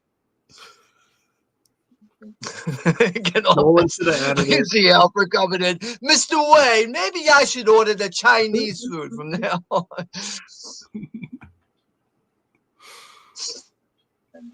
What if they got rid of Alfred and they brought in the little Asian kid from Indiana Jones? You call in Dr. Batman. That'd be great. No more Alfred, but it's a little Asian kid from Indiana Jones. He's taking care of everything. What's his name in that? In Temple of Doom? Oh, half son. Fuck, dude, I should know what the fuck it is. Yeah. Half shot or something like that, or Oh no, short round. short round. That's it, right? It's short round. I'm like half shot. What the fuck? Yeah, Oh, some people. man, Some I people do had not those like that. movies, you know. I Some grew people up do with not them, like but that man, movie. Do not I like. See, I Temple of really Doom. like the first two indie movies. I really like the first two because I got those I really grew up with. The other ones, the one with Sean Connery, I like the movie. I think it's watchable, but it's not like something I go back to with. And the Shia LaBeouf movie, I didn't really care for that much. What about the? And then, oh fourth man, or the the fifth newest movie? one where he's all drunk and depressed. Yeah, Who came up with that concept? That movie. And how did Harrison Ford go? Yeah, I'm on board. That's ruined my character. I'm on board for this. I guess that's the power of millions and millions of dollars. Right? Yeah, again, money talks, right? Money fucking talks. That movie's so terrible. I know he's all depressed and he's an alcoholic and he just Dude, when I heard that in the movie. I didn't see it. I didn't see the movie. When I heard that, I was like, no, I'm not watching that shit. There's an opening, like the opening to that movie, I think isn't bad. It's him, fighting Germans in World War II for like the first 15, 20 minutes. It's just him, but they de-age him. It's like a 1944 or something. That's decent. But after then they skip to like the 1969 or whatever it is, and the rest of that is terrible. So yeah, that sounds wow. What a waste. I mean, it even made me kind of go like, you know what? The fourth movie, I don't really like it that much, but it's not that bad compared to the fifth movie. So yeah. See, I have I think I do have the first four, like in a 4K set, actually. So I really do want to go back and just watch them all in order again, because that's another thing. Since I've upgraded those movies, I haven't even watched them in HD. I've only ever seen them on TV, or I've had them on DVD too, but I've never watched them in proper high definition yet. But this is the rare occurrence here where we actually get Joker without face paint, dressed up as a cop. Very brief shot.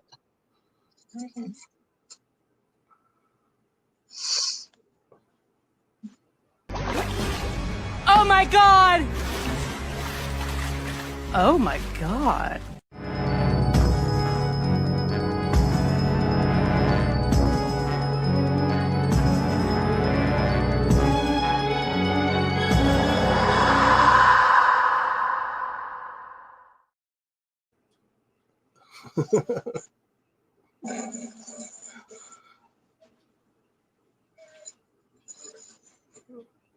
he tries to kill the mayor. This is pretty much shot in Chicago, I think.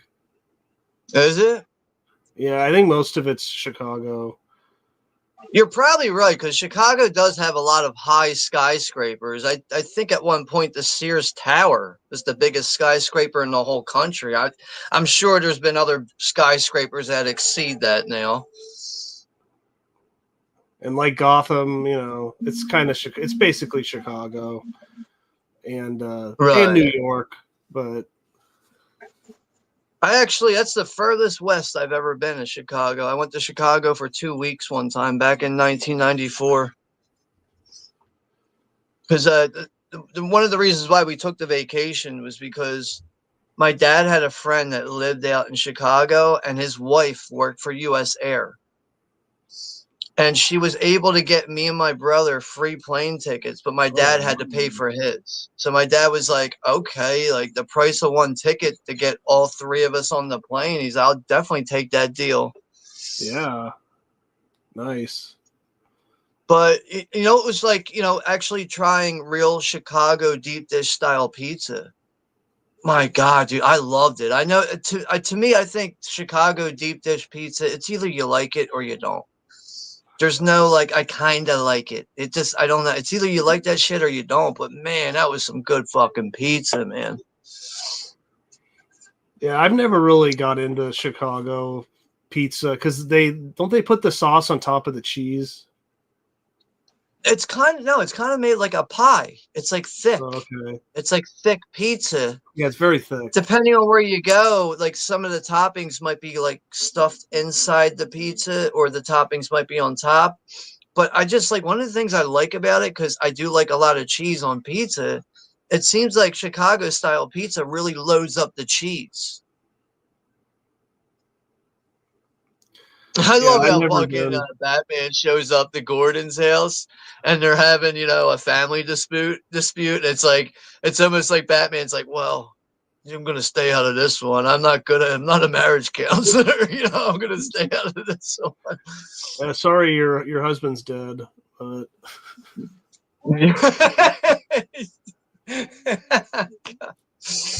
I got to go fight Clayface. So, yeah, I got to go.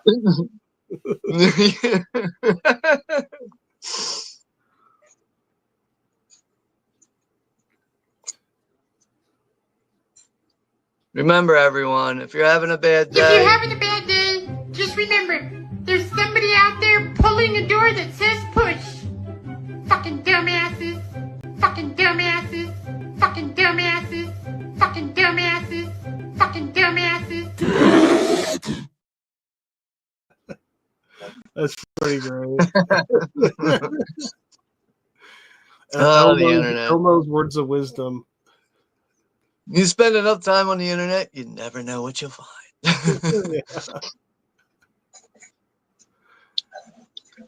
Dude, and this actor's in the Suicide Squad movie, the crazy guy. His name's Eric Roberts.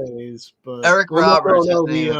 The other guy, like he's like an escaped mental patient. He's about to interrogate him, but he's in the James Gunn movie. When we get back to it, I'll take a better look. I've drawn a blank on it. I love how Eric Roberts like, you think a drop from this, or you think a fall from this drop? How did this height supposed to scare me? It won't die. He's like, I'm not expecting it. Fucking, to kill you. He just throws him off that shit, breaks both of his legs. Yeah, it's like, no, I'm just gonna mess up your legs permanently. But like, just through two of these movies, you can tell that Batman really gets a kick out of like strapping someone up to like a cable line and dropping them down 10 stories right before they're about to hit the cement. He stops them. He loves doing that shit to people because that is what makes people talk, makes people squeal. Well, Batman, I mean, let's be real. Like, he enjoys beating up these guys. Like, Like he enjoys this. Like, this is how he relaxes. Oh, without a doubt, bro. Without a doubt. Where the fuck's my remote? Oh, here we go. Just want to check the timestamp. We are currently at 1:07 and 15 seconds.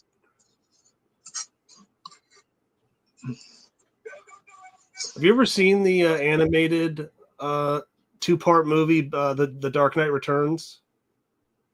No. I remember hearing about it, but no, I haven't seen that.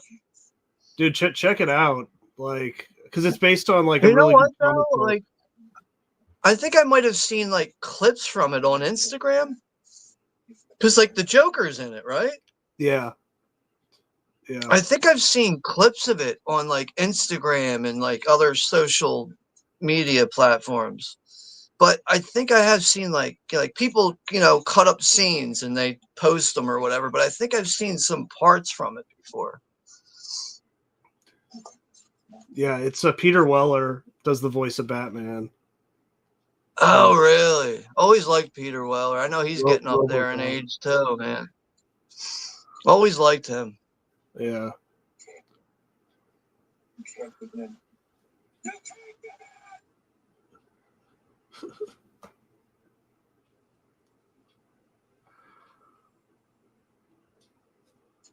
Yeah, I think it's safe to say in this movie that Rachel knows who Batman is. Yeah. And I think like you got to base it on that scene when when the Joker throws her out of that fucking skyscraper. And Batman grabs her, they land on a car, and then she's like, "We need to stop doing this." And it's just like, oh, okay, like, well, what are you, fucking Batman in the middle of the night somewhere? We don't know about it? Like, I think she is. I think she knows, that Batman is Bruce Wayne. Little mean, things that just kind of insinuate and point at. I just feel like she knows that, Bruce is the Batman. I mean, she saw Bruce choke out Harvey Dent and then put him in the panic room.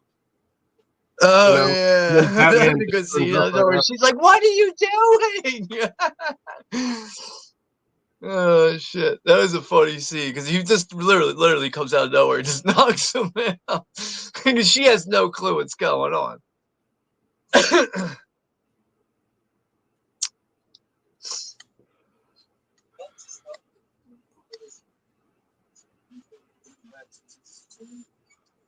Alfred's destroying the documents. Yeah.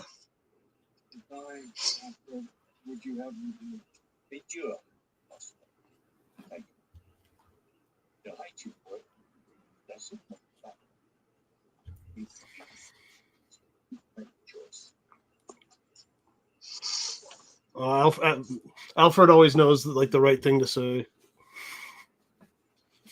Yeah, that'd be funny if Bruce was like, "You know what, Alfred? Like, I'm sick of you and all your fucking self-righteous comments. Why don't you go put the suit on and take care of business?" Yeah.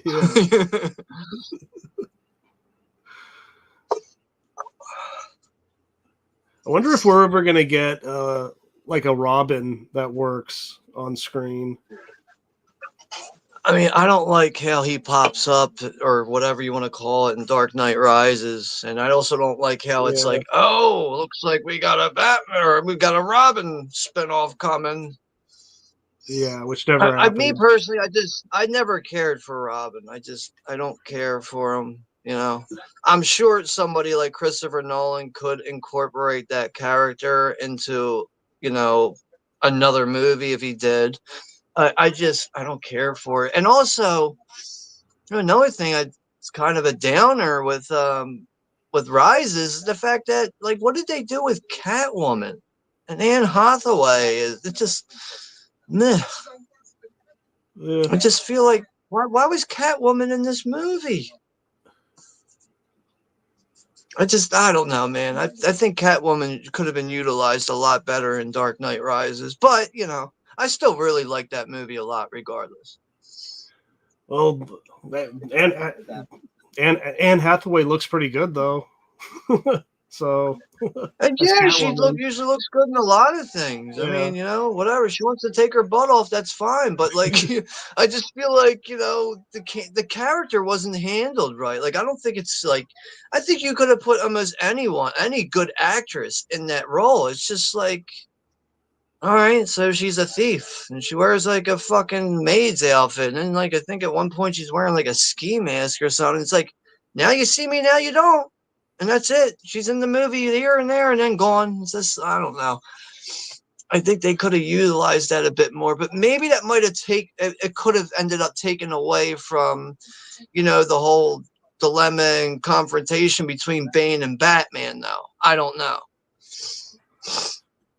I mean, the thing is, probably after Heath Ledger died, they're like, you got to make a third one. Like, he just, he didn't, like a lot of his plans went out the window.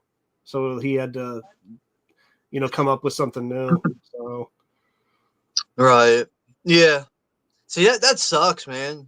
You lose such a big part of the franchise of where it's going, and just losing one important piece like that can just make you alter everything and make it end on a not so ideal note. It's like you have all this kind of planned out in your head, then real life hits, someone dies, and you got to change everything up. That sucks, man. Yeah, he probably would have had the Joker with someone else, but like the Joker's manipulating someone else to fight Batman. But Yeah, I don't know if he's ever really. I mean, talked I could see the Joker getting like the Scarecrow, like, back to being somewhat normal again off of his doze, just getting them all, and like even like somehow incorporating the Penguin too. Yeah, I could maybe see that. Yeah, especially like the Penguin in the Batman from a few years ago, like something like that. He's like a gangster. Yeah. Don saying Adventures of Young Sean on CBS this fall.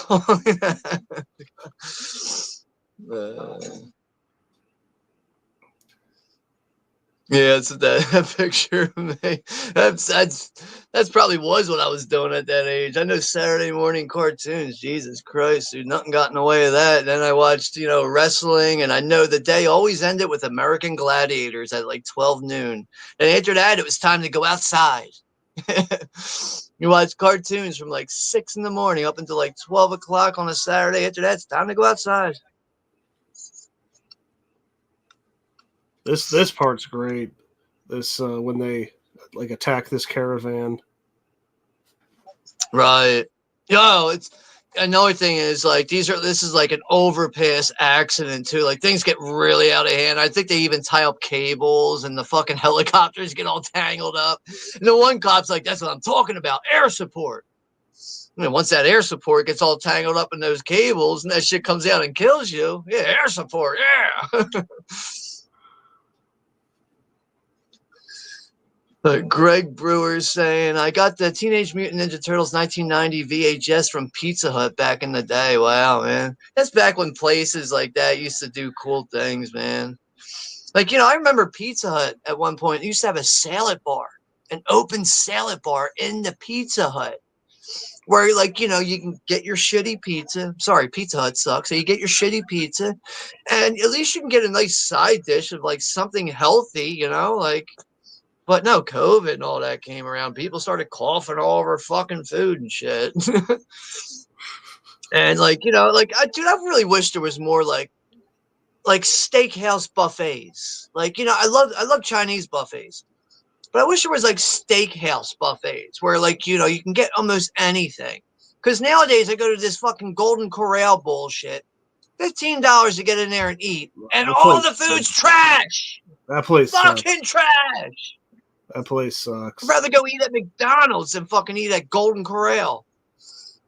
Yeah, I actually tried that first time last year, and I was just like, this sucks. Like, this food is not Dude, Golden Corral is like, someone was like, oh, you're throwing out cafeteria food that you didn't cook. We'll take it. Yeah, dude, it's bad. I'm sorry. Like, somebody wants to come on here right now and tell me that, no, well, this isn't bad or that bad. Let the fuck out of here. Golden Corral's fucking dog shit. Yeah, shit's popping off now, Joker's got his fucking missile launcher. I love when that one cop's like, is that a fucking missile launcher? Yeah.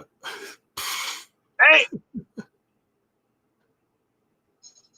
Oh, that's fucking crazy that fucking dump truck, that fucking garbage truck is bigger than fucking Batman's vehicle, and he's able to annihilate it with no problem. Right, but this is where he's going to morph his shit into that motorcycle now. Yeah, right. Yeah, he's loading up the missile launcher. Is that an RPM?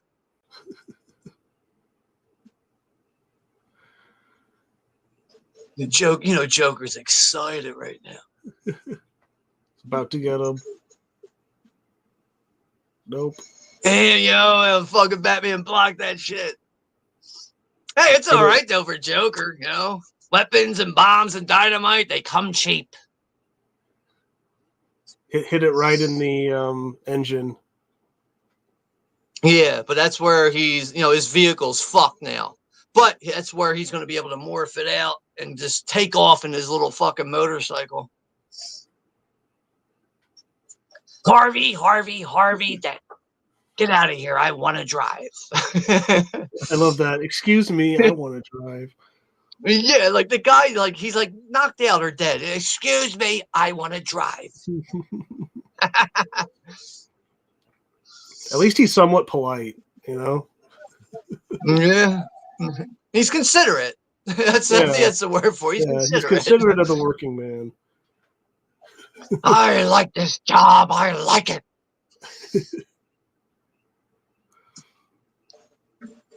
Yeah, see Batman's cars moving around. There's fucking a couple of guns come out the front there. I'm sorry, I'd be getting up and moving like, nah, I gotta go. I don't know what the fuck's going on here. And Batman pops out on his motorcycle, self-destruct option, bang!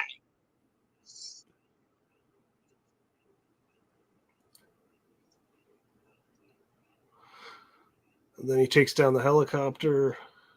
Yeah, it's smart though. It is smart. Yeah, that's what I'm talking about. Air support. Like, yeah, fuck out. Air support's about to kill your ass, bro. Damn, yo, Batman owes you a new car mirror.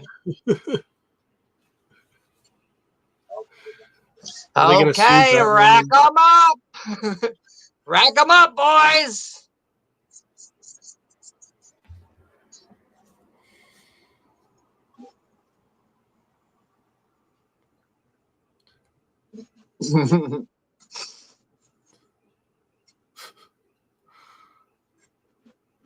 Yeah, I want to know what kind of sleeping meds. What's the kind of sleeping meds does Batman take? Because, like, I'm sure it takes a lot for him to decompress when he comes home. You know what I mean? Going home bruised up. You got fucking Alfred giving him like carrot juice or whatever the fuck it is. Yeah, that air support got you fucking killed, asshole. Joker liked it. I love that laugh. He's so excited. Batman just going through like a freaking strip mall or whatever. Yeah. Like, excuse me.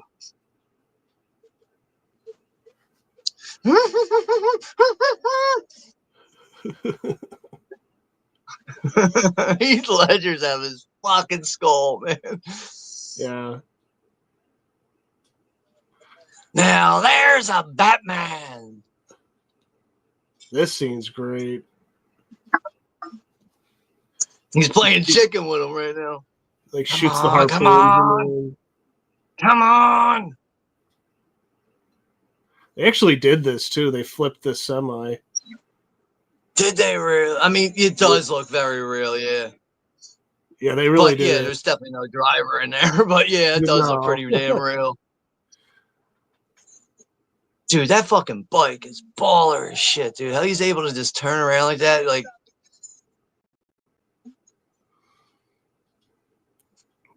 Oh, your Joker's hurting now, man.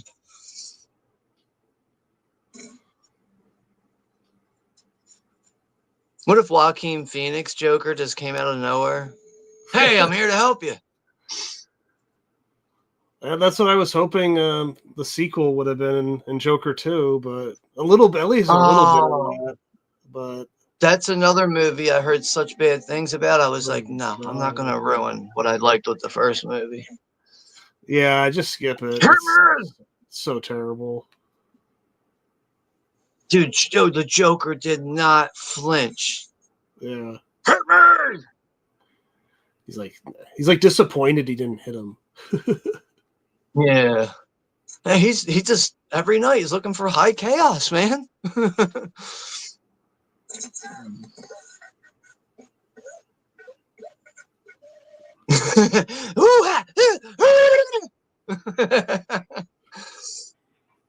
Could you please just give me a minute?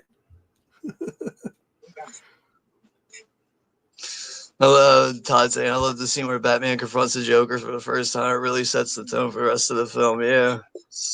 Yeah.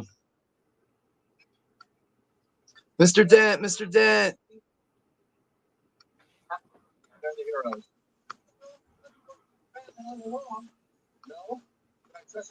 Sorry, I haven't been paying too much attention to the chat just because we have a low number of people, but that's like only like, you know, I see you guys there, but you know, we're just staying on board with the movie, and I'm keeping up with the small amount of people that are here, but that's perfectly fine. I'm having a good time. You're starting to see who's kind of two-faced here. Which ones walk a straight line and which ones walk a crooked line. And it is basically everyone that's surrounded by Gordon. But now this is where he gets the fucking congratulations, Commissioner Gordon. This is where he actually becomes the commissioner. And gotta love the Joker's response. And he's just like, Yeah. Yeah, I love how he's clapping. oh. Well, he's got to give Gordon his due, respect. But it's all part of the Joker's plan to get caught, so that's okay. I know. This is exactly where he wanted to be. He wanted to be in fucking Gen Pop. Yep. Give me 1 minute. I'm gonna go grab another drink. I'll be back in a couple seconds.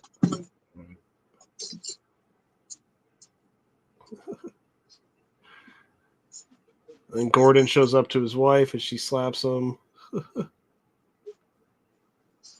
Yeah, I couldn't even tell her. And this guy's got like a bomb in his stomach. He's like, oh, I don't know anything about that.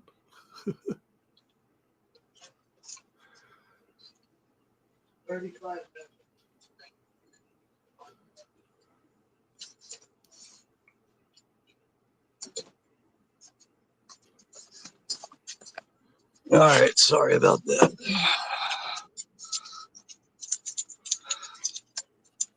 Dad, did Batman save you? No, actually, I did. Come on, no one saves Batman. And this guy's got a bomb in his stomach. That must hurt.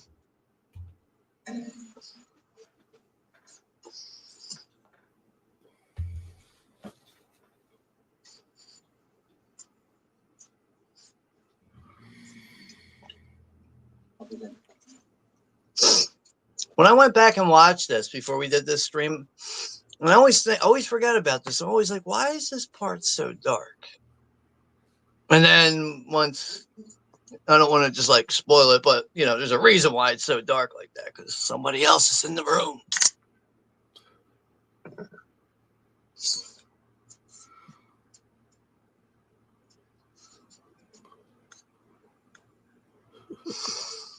Todd saying, I do enjoy Robin, but it depends on the story if the character's inclusion is appropriate. I don't think a 13-year-old, 14-year-old kid would work on a film. He would have to be an adult. Yeah, I see that would, appeal to me more, I think. So, I agree with that, Todd. Yeah, I agree. You got to have him as an adult. And Woo's back. D, what's up, D? Hello again, Sean. How are things going, man? Everything's going good, man. We're enjoying the movie over here, which is I think I could probably speak for most fans of the Nolan Batman trilogy, but yeah, this is definitely my favorite one. So don't matter what's going on with this, I'm enjoying my time, sitting here on the stream doing this. I don't care how many people are in the chat. It's all about just having fun, and who wants to join or who wants to show up to join in to interact. That's what it's all about. But yeah, everything's all good though, Derek, and thanks for stopping in and out though. I appreciate that.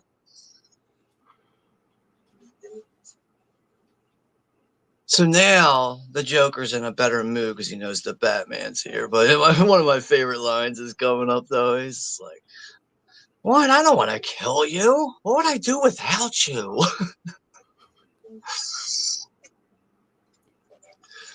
Yeah, Saturday morning cartoons were lit. Yeah, dude. I miss those days, man. Not having any worry in the world, at that point, I didn't have to have my parents like, why don't you go out and get a job? I was too young to get a job yet. I was like, what, barely even 12 years old watching fucking Saturday morning cartoons. And Greg saying, Brandon Lee would have made a great Joker after The Crow if he was still alive. Wow, I never thought of that. Yeah, dude, I think I have to agree with you there, Greg. Yeah, maybe. that's worthy one to mention, and it's such a shame that Brandon Lee died during the making of The Crow, because I mean, with all like the action movies that came out, even like martial arts films, all types of stuff like that that came out after his death. Just imagine how many movies that he could have ended up showing up in. Like I was Yeah. saying to somebody one time, like, now this is not a very well-known or favorable Arnold Schwarzenegger movie, but do you guys remember the movie Eraser with James Caan and Arnold Schwarzenegger? Like, I feel like that's a movie. If Brandon Lee was still alive when that came out, I could have seen Brandon Lee up against, on the bill, like, as co-starring with Arnold Schwarzenegger. Just as an example, I'm not saying that definitely would have happened, but I could have seen that happen if Brandon Lee didn't get killed making The Crow. So, it's The Crow was really supposed to put Brandon Lee on the map as a legit actor. And with that, that should have opened him up more. That should have been able to get his feet wet and become, a more certified and well-known actor. And unfortunately, he was here one day and whew, gone. Yeah, but you know what though? Like, I mean, just the whole way that Brandon Lee, him as an actor and as an entertainer, he put everything into that role, and he died for it. But to me, that just makes that movie that much better, in my opinion. I appreciate that movie that much more, just because it really was supposed to put Brandon Lee on the map, but no, it just ended up being his only good movie because it was his last movie. Yeah, that movie's great. The first Crow.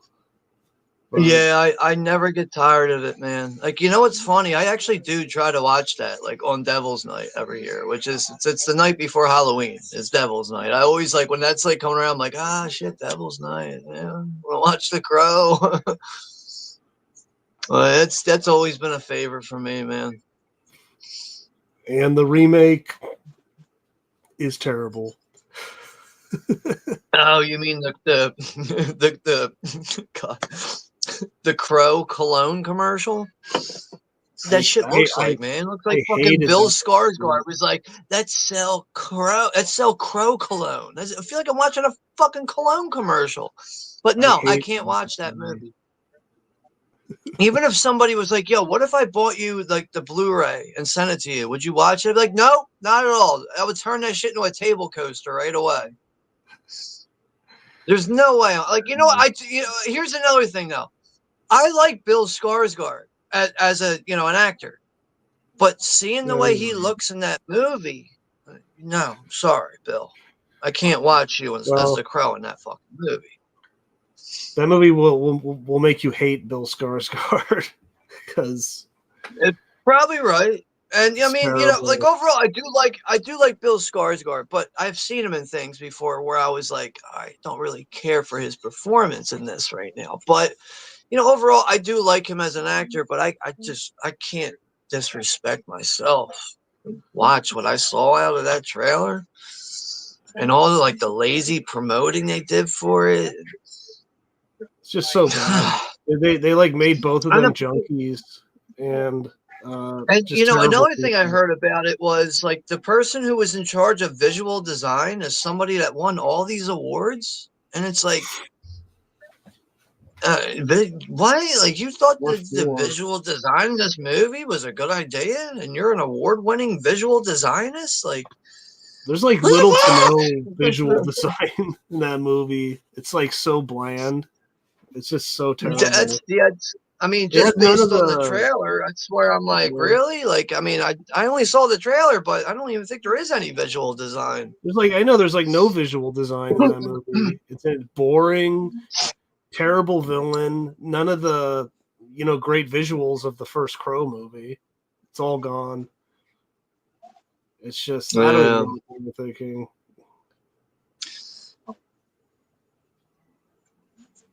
Yeah, the Joker's good at getting under people's skin again. Do you know why I use a knife?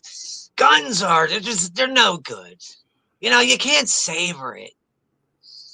The little emotions. You see, in their last moments, people show you who they really are.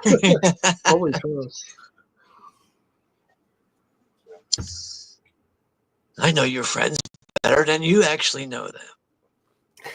You like to know how many of them were cowards? Like, that's it. That's it right there. This dude's fucking taking his jacket off.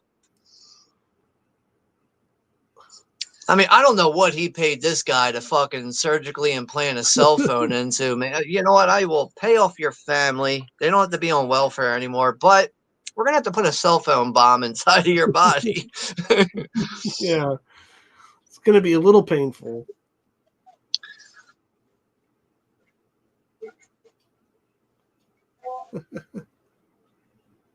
I just want my phone call. Yeah. Nah, this is What do you want? Joker's so fucking smart. I just want my phone call. Yeah. And it's so confusing to them to hear that. Like, what? All this for a phone call? I see V is here. We got Vanta Blacks here. I'll get to your comment in a second.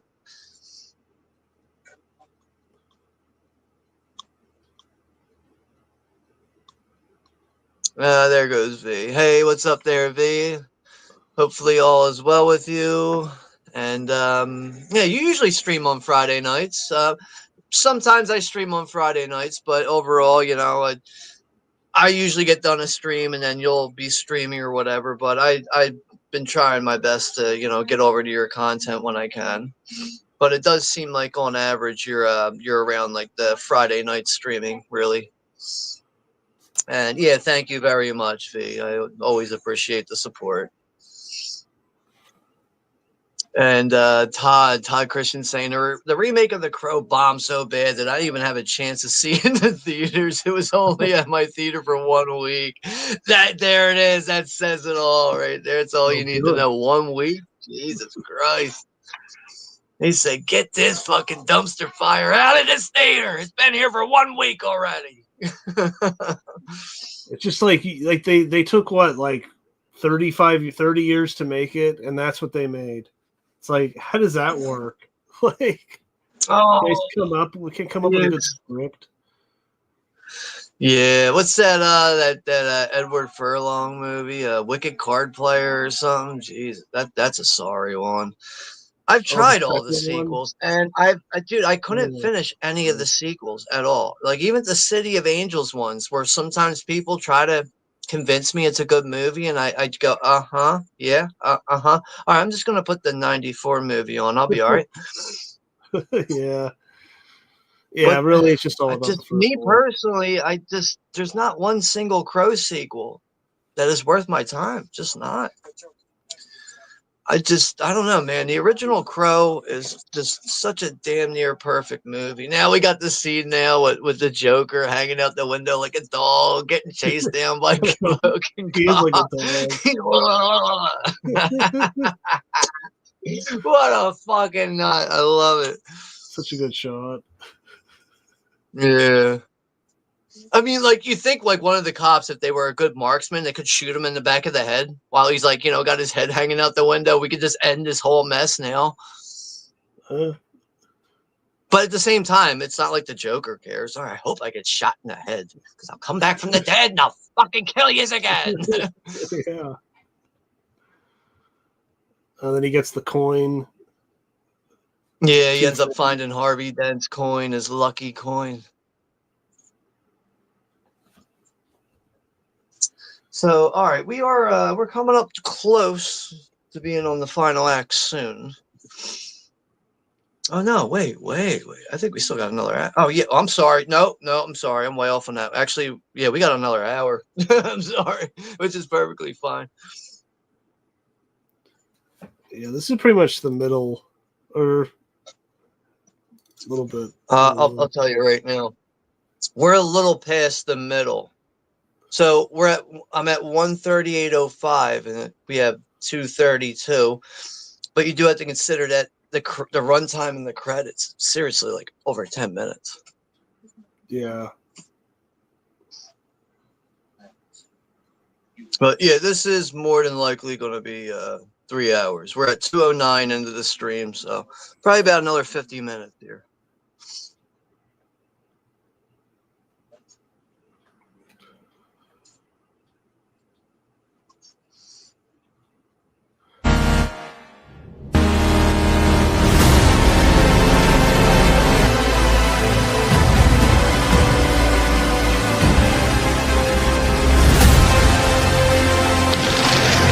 Fuck me? No. Fuck you.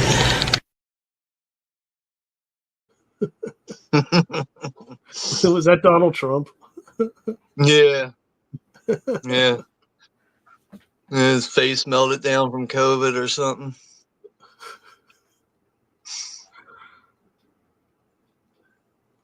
I think one of the reasons also why they put Catwoman in the third one is because, you know, his love interest dies in this one.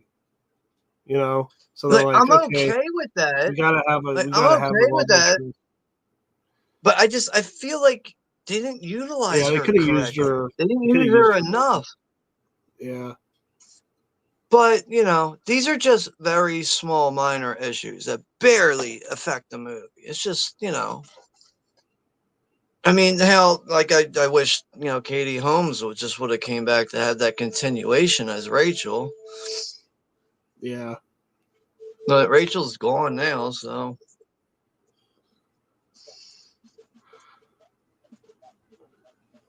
And then we have the guy that's in the Breakfast Club.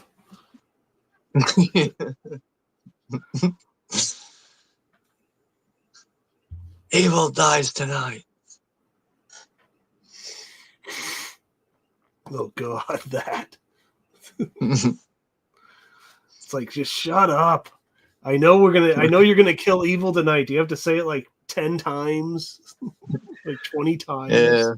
And then focus on a bunch of mental patients that have nothing to do with the franchise. Yeah, that the middle of that movie is really bad. Very bad. Oh God. I love that one scene in Halloween Kills and that black girl. She's trying to like shoot the gun at fucking Michael Myers and he kicks the car door and it hits the gun and it makes it turn around and shoot her in the face. It's like, what? Get the fuck out of here, man.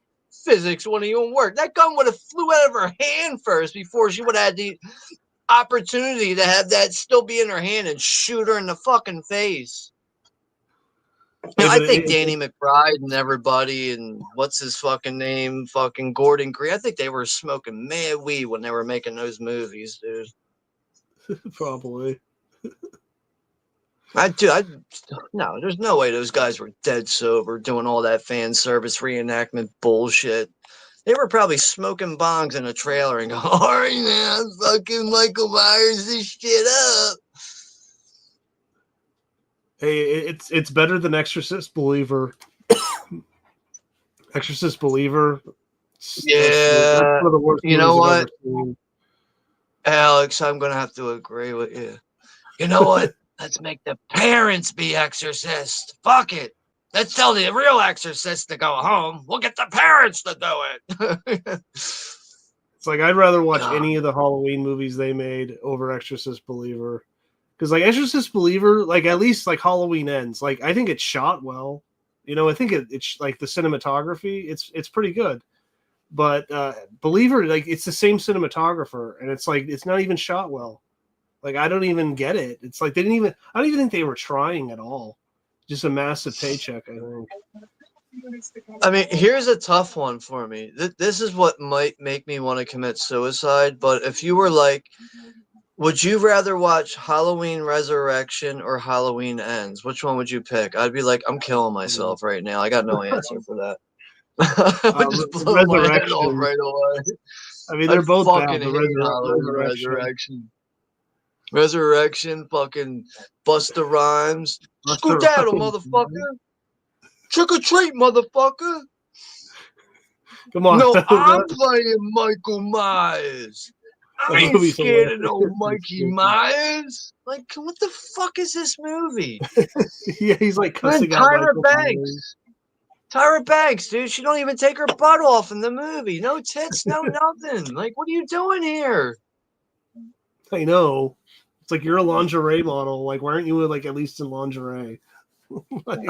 God, dude, that movie, whoever conceived that idea was just fuck. But then again, I'd Halloween still rather watch it though. should have died out in 1981 when he fucking gets blown up in the hospital. And Michael Myers should have been dead and gone at that point, but no.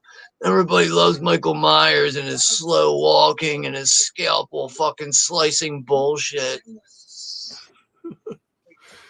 Yeah, after 2. Yeah, pretty much. But He should have just they should have ended that shit I there. mean, he did blow up. It's like, how do you survive? Yeah.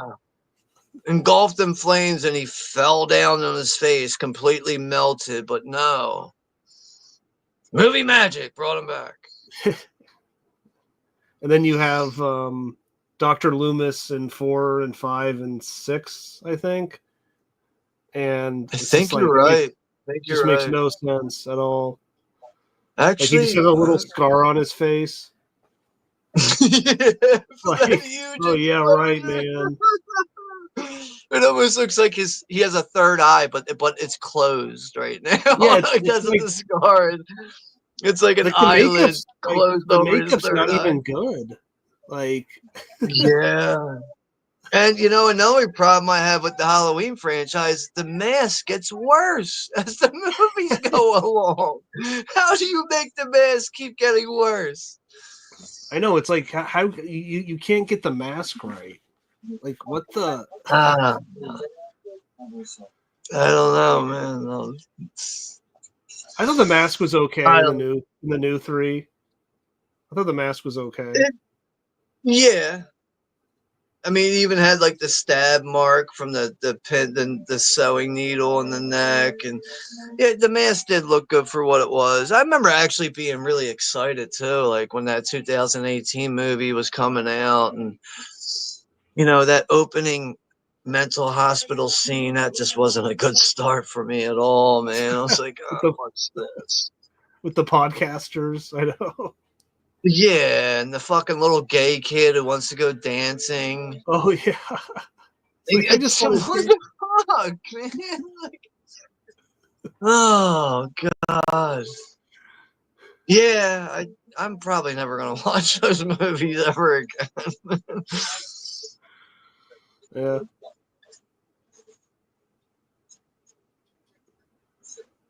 So yeah, they're trying to save this guy Reese after all this bullshit he started. So now, Bruce Wayne is in the shadows riding around in his fucking multi-million-dollar Lamborghini, which gotta admit, that's a badass fucking car. Hell yeah. Wonder how much we got Wilkie is here. Wonder how much it costs to change the oil on a Lamborghini like that. Wow, I'd say at least $125. Yeah. Easily. Yeah, so we got 5 people left in the chat. Hold on, I know we got Corey's here. Is the movie still going? Yes, V, the movie's still going. We're on oh shit. Timestamp is 1 hour 47 minutes and 10 seconds. So a little bit of a ways. We're at the hospital. We're coming up to the hospital scene now when the Joker wants to blow up the hospital and shit. So yeah, the movie's still going. We still got we're about probably 45 minutes left in this right now. Yeah, the Joker is now in a nurse outfit with Harvey. Yeah. His girl hair is actually like very fitting with his bullshit makeup.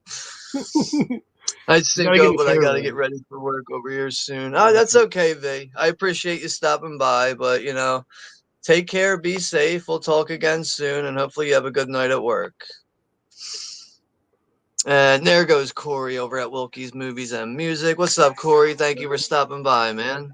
But yeah, we're at the hospital scene now at the confrontation between Joker and Harvey Dent. I didn't write those charges. Your man. It was your plan. I really look like a man with a plan. Such a good line. It's like, no, not really.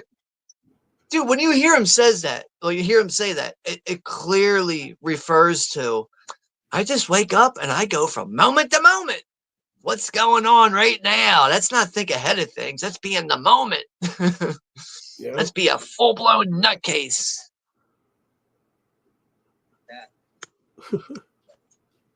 To show the schemers how pathetic their attempts to control things are.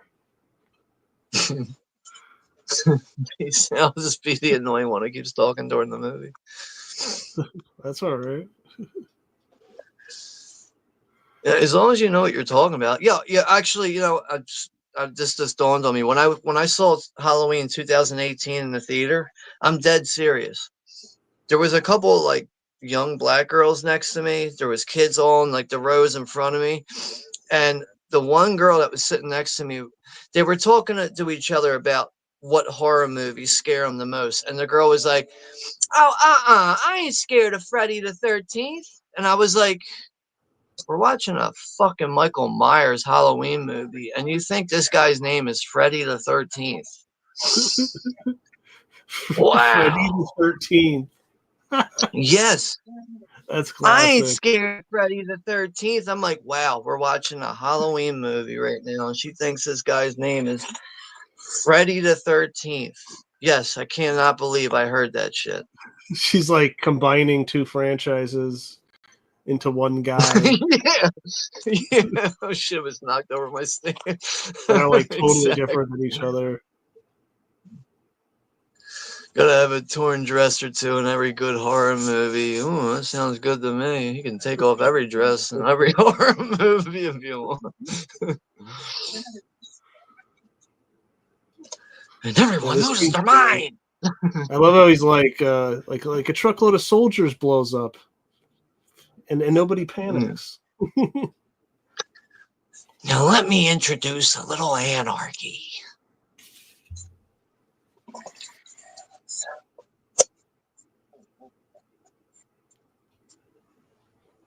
It's fair.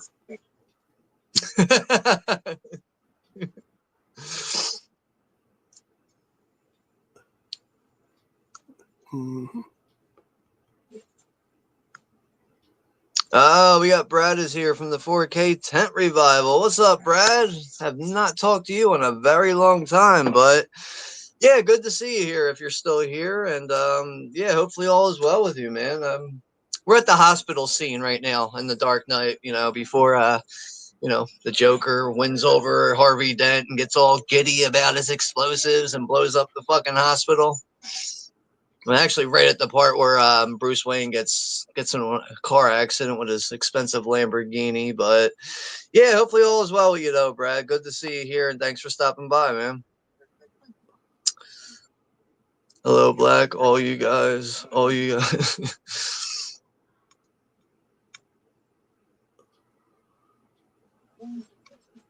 William Shatner's face too. Yeah, that's right. Yeah, you can't figure out how to make a Michael Myers face. Michael Myers mask? Why don't you just call it William Shatner and do a fucking face cast? Yeah. I love the way he's like hopping, like the way he's hopping out of the hospital with that gown on. It's like, don't mind me. Love how he has a Harvey Dent for district attorney sticker. It's hilarious. But you can see he's like, wait, I'm not getting what I paid for here. I paid for heavy explosives. And he starts smacking the device. Yeah, Like, what the fuck?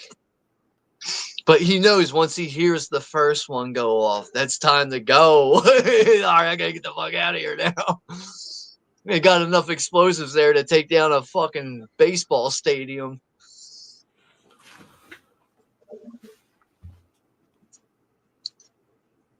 Damn, yo, he took that whole hospital down, but they did manage to get everybody out of there quickly.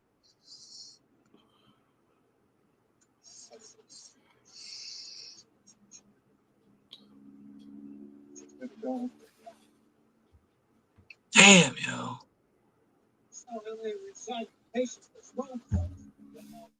Shit almost looks like a Section 8 got torn down. Yeah, I think they really blew up a building. It was about to be demolished, I think. Come Back to the Future, Sean. Sorry. Chat's way ahead. Yeah, I can't help it because I mean, first and foremost, I have to focus on the movie. If I focus on just the chat, then it's gonna be just a chat watch party, you know. But no, it can be hard to juggle all this sometimes. So Ben Tramer coming back from the dead to get revenge on Michael Myers would have made a good sequel. Yo, you're right, Greg. I mean, that would appeal to me. That would spark some interest for me.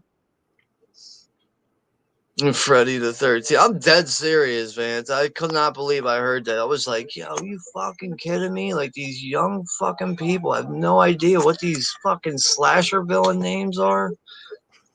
Friday the 13th. That's just great. Like, it really, like, it also makes me think that, like, these kids probably went to the mall and, like, they were, let's watch a movie. Yo, that scary one with the pumpkin. Let's go watch that. That's one of those Friday the 13th movies. Yeah, probably. A Nightmare on Crystal Lake. Crystal Lake Street. You know, Nightmare on Crystal Lake Street.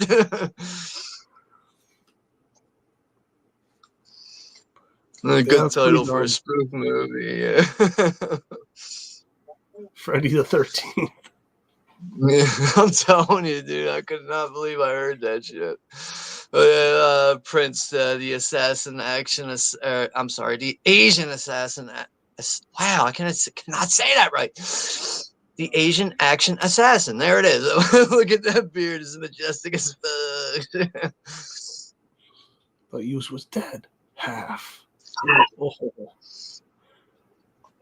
Been busy with various charity and church obligations. Jesus Christ, sorry to hear that if you're actually being honest, but yeah, tear it up. Jesus for life. I'm agnostic, so you won't catch me on a cross. Todd Christian saying, I love the hospital scene. It really cements Harvey Dent as a tragic figure, especially after everything that's just happened to him. Yeah, you're right, man. I mean, I was so on board with how Harvey Dent was and how positive he was trying to be for Gotham City and the people of Gotham, and see all this tragic shit happen to him. It's just like, man, that sucks. Now, maybe he's going a little over excessive with things, taking things a little too personally, but you almost can't blame the guy for why he's fucking mad. You know, you notice now with Batman's suit, the neck area, he can finally, like, you see how thin the neck area is now? Yeah. That means he's like, he has that, you know, he can actually move his neck around. But I know he did request that. He's like, you know, I need a better mask here. I need to be able to turn my head and my neck and everything. But I don't think it takes away from the suit. The suit still looks really good. Oh, yeah. It's probably the best Batman suit. I don't know. Yeah. Now, it's been a while since I've seen Rises, which is another reason why I'm excited for watching that on Sunday. But, you know, I imagine that they just keep upgrading on the suit, at least from what I remember, but we'll see. There's a lot of people to film this scene, dude. Yeah.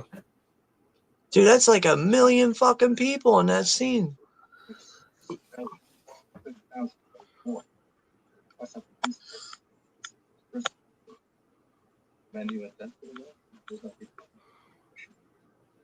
Red Leader, hello again. Sean, are you on a high right now? You sound like a drunk fellow. I've only drank 3 mixed drinks tonight. It takes me about 12 of these to get drunk, so no, I'm not even buzzed. I wish I was buzzed, but I just know how to have a good time. But no, I only had 3 alcoholic beverages tonight. I'm on my last one.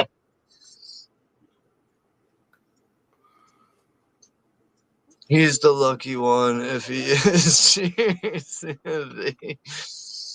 No, I love your sense of humor, Vic.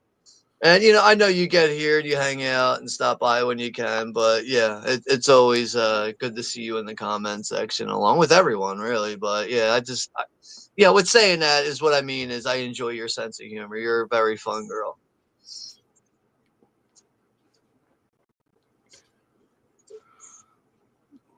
And he's about to.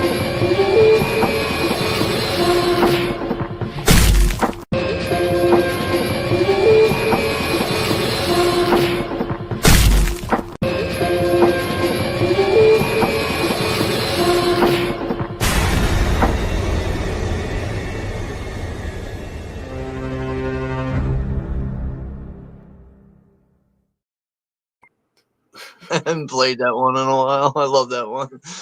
What is that It's from that movie, The Crush. The Crush? Yeah, it's Alicia Silverstone. She like gets a crush on fucking what's his name? Cary Elves, I think his name is, the actor. Cary Ellsworth or whatever you're something like that. The guy in from Saw. The Princess Bride. In Saw too. Yeah, Saw. But yeah, she gets a crush on him. Then it gets to the point where he actually has to like fucking like he's warned her enough. She doesn't take the warning. Actually, he's got to like use his own two hands and his own actions and fucking kill this broad. I think that's a '90s movie too. I think that's one that came out in the mid '90s. I mean, it's Alicia Silverstone, so yeah, probably.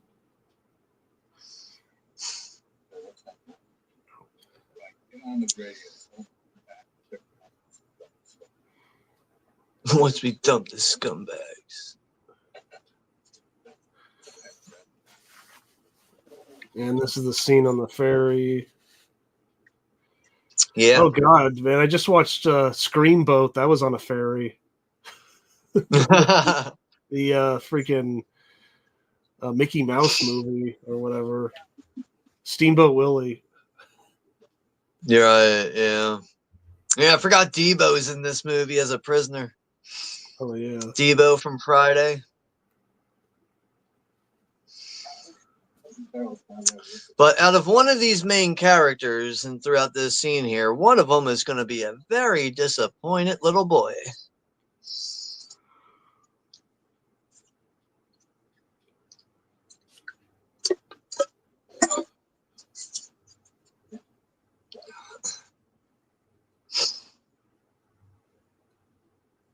Why would he give us the key to our own bomb? But the thing is, the keys are switched, right? Yeah. The keys for the one ship, and it goes the other one. It goes the other way. Yeah. He wants the people to participate and kill a bunch of people. Right, and he's going to do what he does best: manipulate. Yep.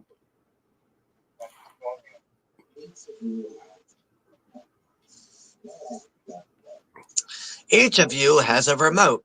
Make sure you find Steamboat Willie, and he'll lead you to the promised land. That's what this movie needed, definitely. A little bit of Steamboat Willie with David Horton Green or whatever his name is, the Terrifier guy. I don't know, do you like those movies, Terrifier 1, 2, and 3? I like the first one. The second one I like too, but I feel like my issue with that is it's a little too long.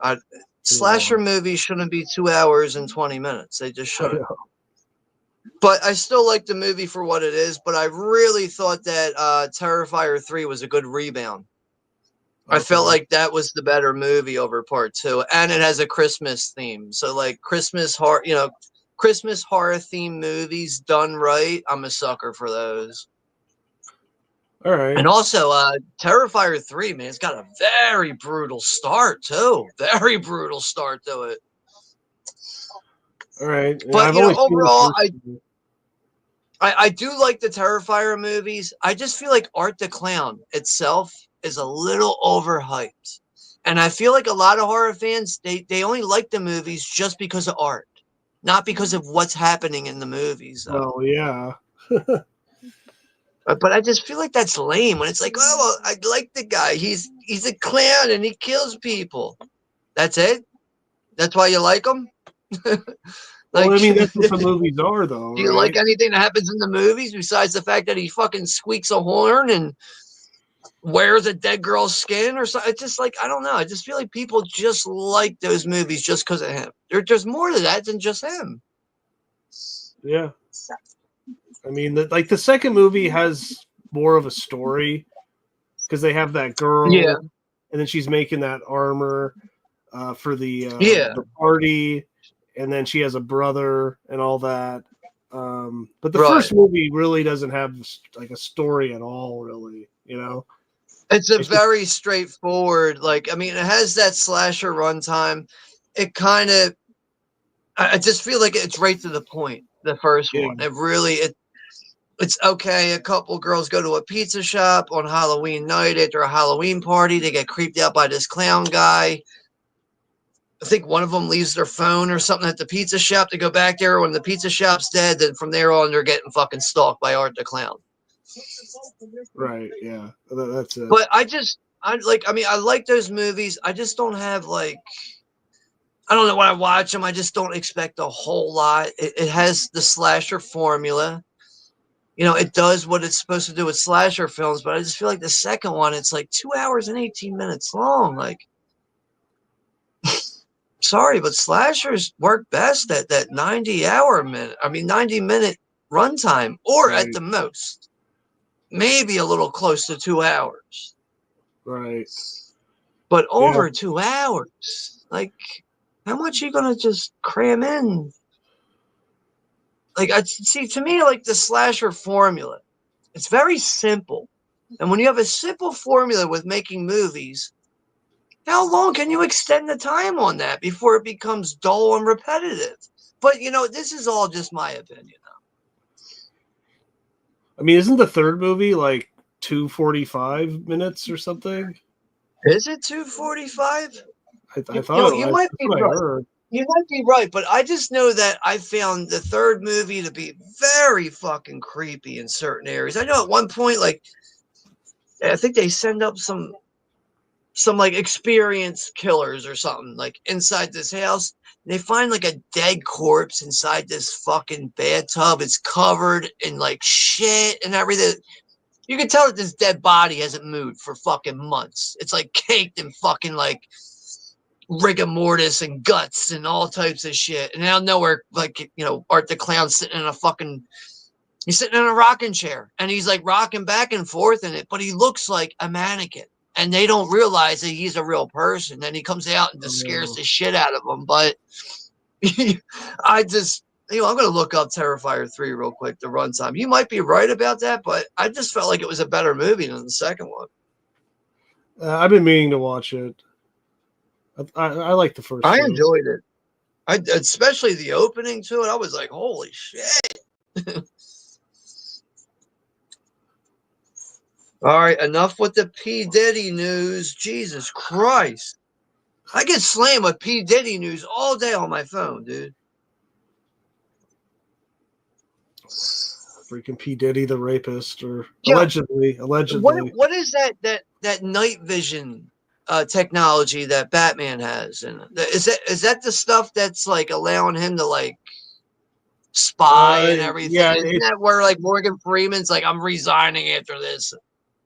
Yeah, he's like he could see the sonar from all the cell phones. That's what it is, sonar. I'm sorry, I should have known that. But yeah, Terrifier 3 is 2 hours and 5 minutes.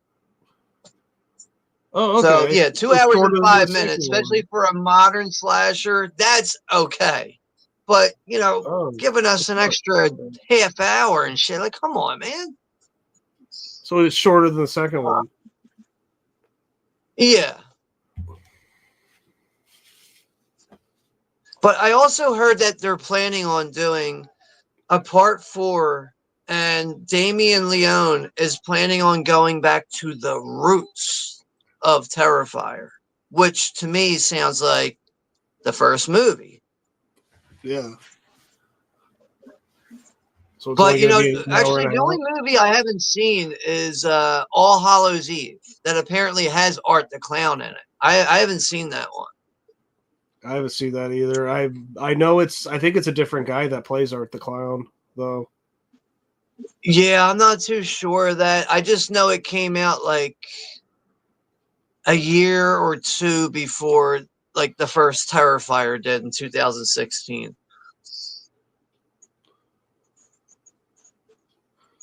Yeah, that's what I'll watch pretty soon. I think at least by the time Halloween comes around. Yeah, I would definitely recommend giving those a watch at that time of year, especially the first one, because it literally takes place on Halloween night. I love how he throws all these cops off the roof, but he's Batman, so he I doesn't care. know. Right. Like, they're just doing their job. He doesn't want to Yeah. kill them. Yeah, Even though he knows that he's a fucking wrongful vigilante. right. I'm the only one allowed to break the fucking law. I love how the Joker's got 3 Rottweilers. Go get him. Yeah, go get him. He's throwing dogs. Fighting off dogs, man. Especially with that suit on. That shit is not easy, man. It's a nice callback too, because in the beginning of this movie, with his previous suit, he's fighting off a dog, right? So, Yeah. The Scarecrow, I think, or right. one Yeah, of he his had a henchmen dog. throws a fucking Rottweiler at him.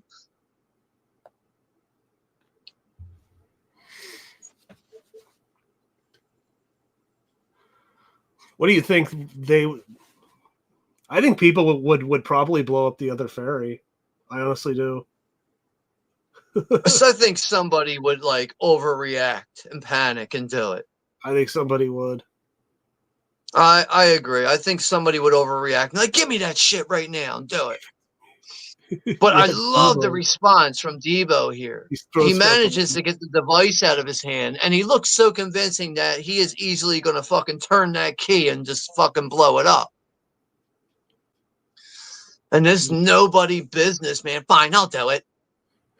But then once he finally thinks about it, thinks about what he's about to do, he turns into a fucking pussy. Yeah, sit the fuck down. I'll do it. V's saying her channel's going good. Great. Thanks, Prince. AI art just keeps getting hotter. Yeah, that's true. Yeah, I gotta say, V, it's definitely hard to stay soft watching your channel. With all due respect. So. Yeah, the AI art's very good. I mean, I'd be honest with you. I mean, like, yeah, if I'm being serious, no, I don't ever. AI would not get me hard. It just doesn't. But you do got some nice looking yaya ladies over there on your channel on Friday nights. So.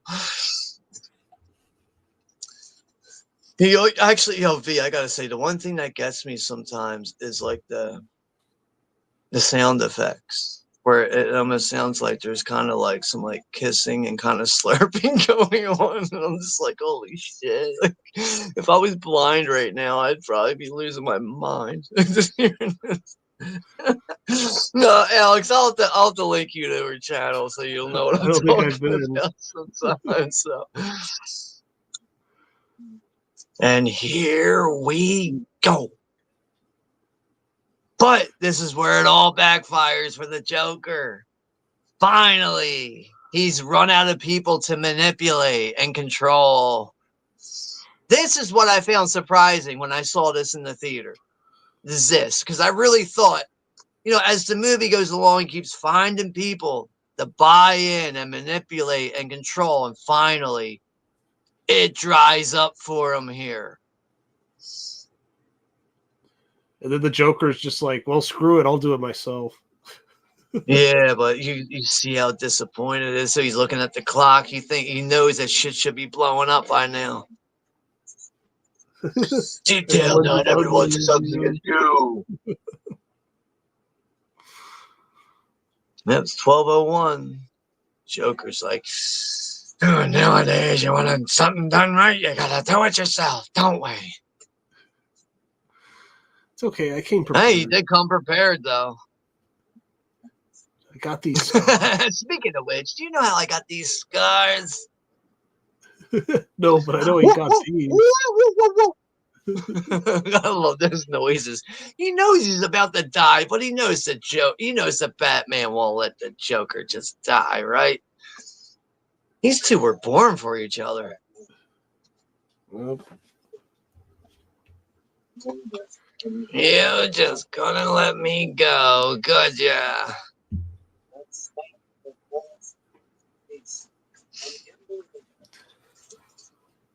So we got about 15 minutes left here, I believe.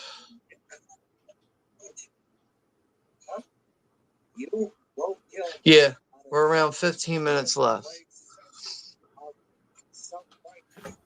and then Christopher Nolan is making an Odyssey movie that's apparently all going to be shot in IMAX. What do you mean Odyssey movie? You know, like the classic, the Iliad and the Odyssey, like ancient Greece. So, Oh, okay. yeah. Oh, I'll have to search for that to see if I can, find an article with more info on that. But I mean, that's not stuff that I would say that's like typically up my alley, but it's enough to keep my interest. So, especially Christopher Nolan, yeah, I'd be interested to see what that's about. Yeah, I'm interested.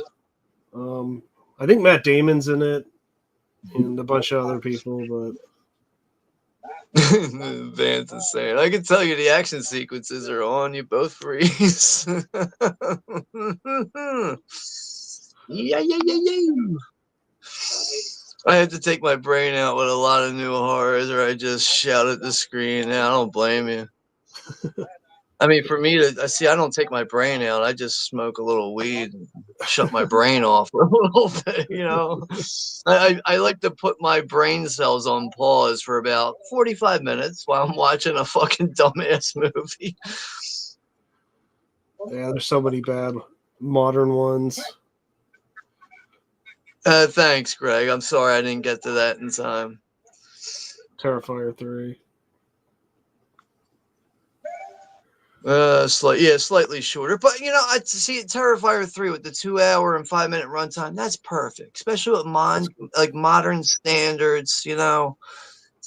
Just going like 2 hours and 20 minutes, going beyond. That's why I'm just like, I like Terrifier 2. I really don't have a bad thing to say about it. It's just that we could have shaved some of the time down off of it. That's all.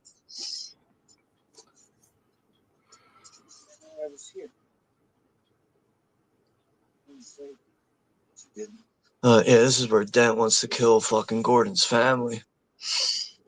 Which is also the little boy in this. Gordon's son is the same little boy in Stephen King's The Mist. Oh, really? Yeah. Thomas Jane. It's supposed to be Thomas Jane in The Mist, and his little son is the same kid. That's a good movie. Or Vance, you're in. Correct me if I'm wrong. Are you in Finland?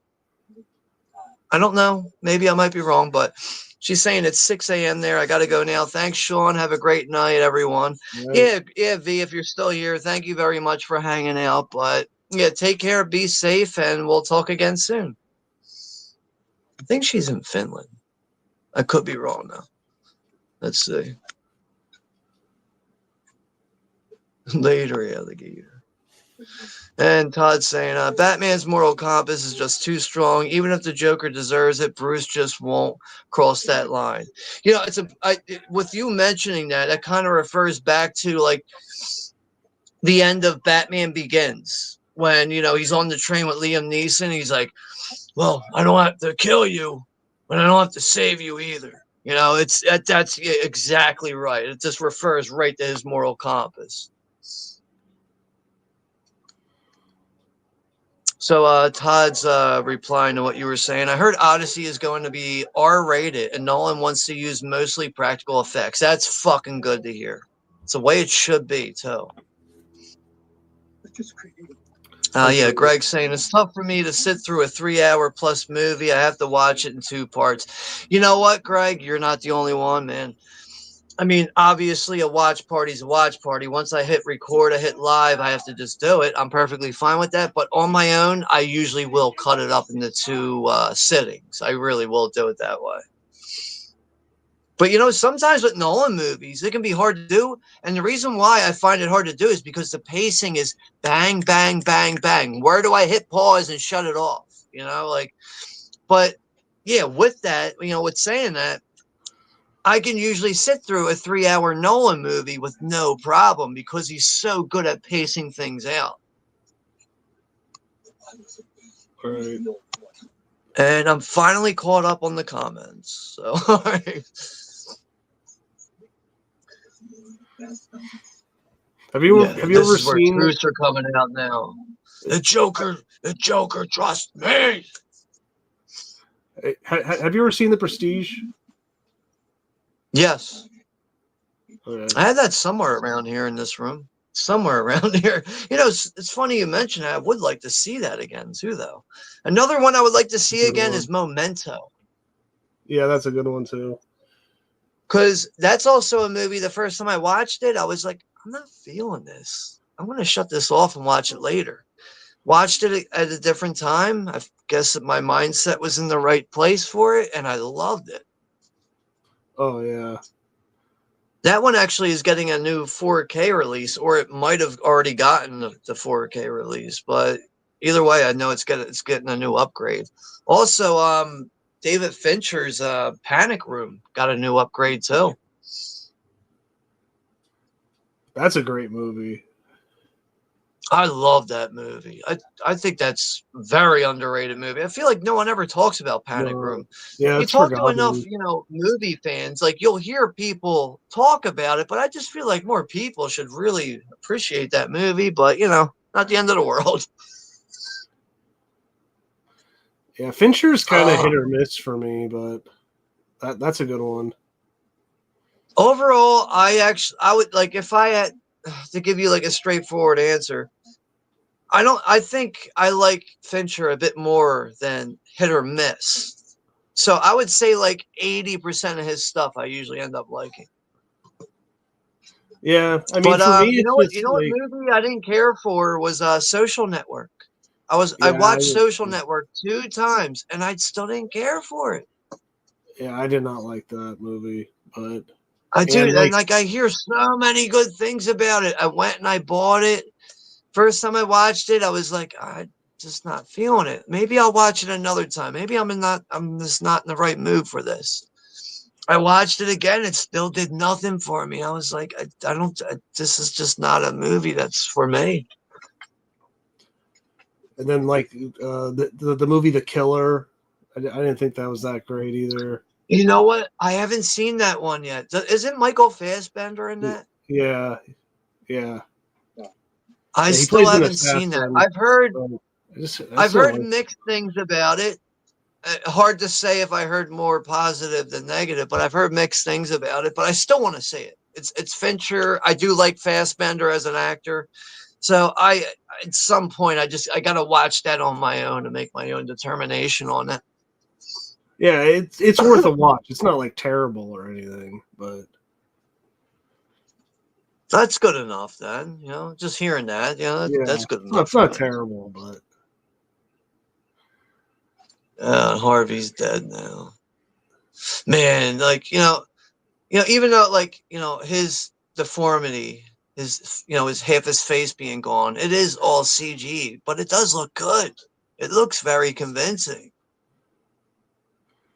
yeah, and you know that Nolan, like he probably would have preferred to do practical effects, but he's just like it's just not working. So he probably like we'll CG it. So now this is where Batman decides to be the outcast. This is a perfect ending. It's perfect. It is, dude. The music on top of it. It is the right thing to do, even though it is wrong from the perspective of Commissioner Gordon. But it's the right thing to do. And he knows that, Harvey Dent was going to do so much good for Gotham. Someone's got to stand up for him. So why not be Batman to be the one to stand up for him?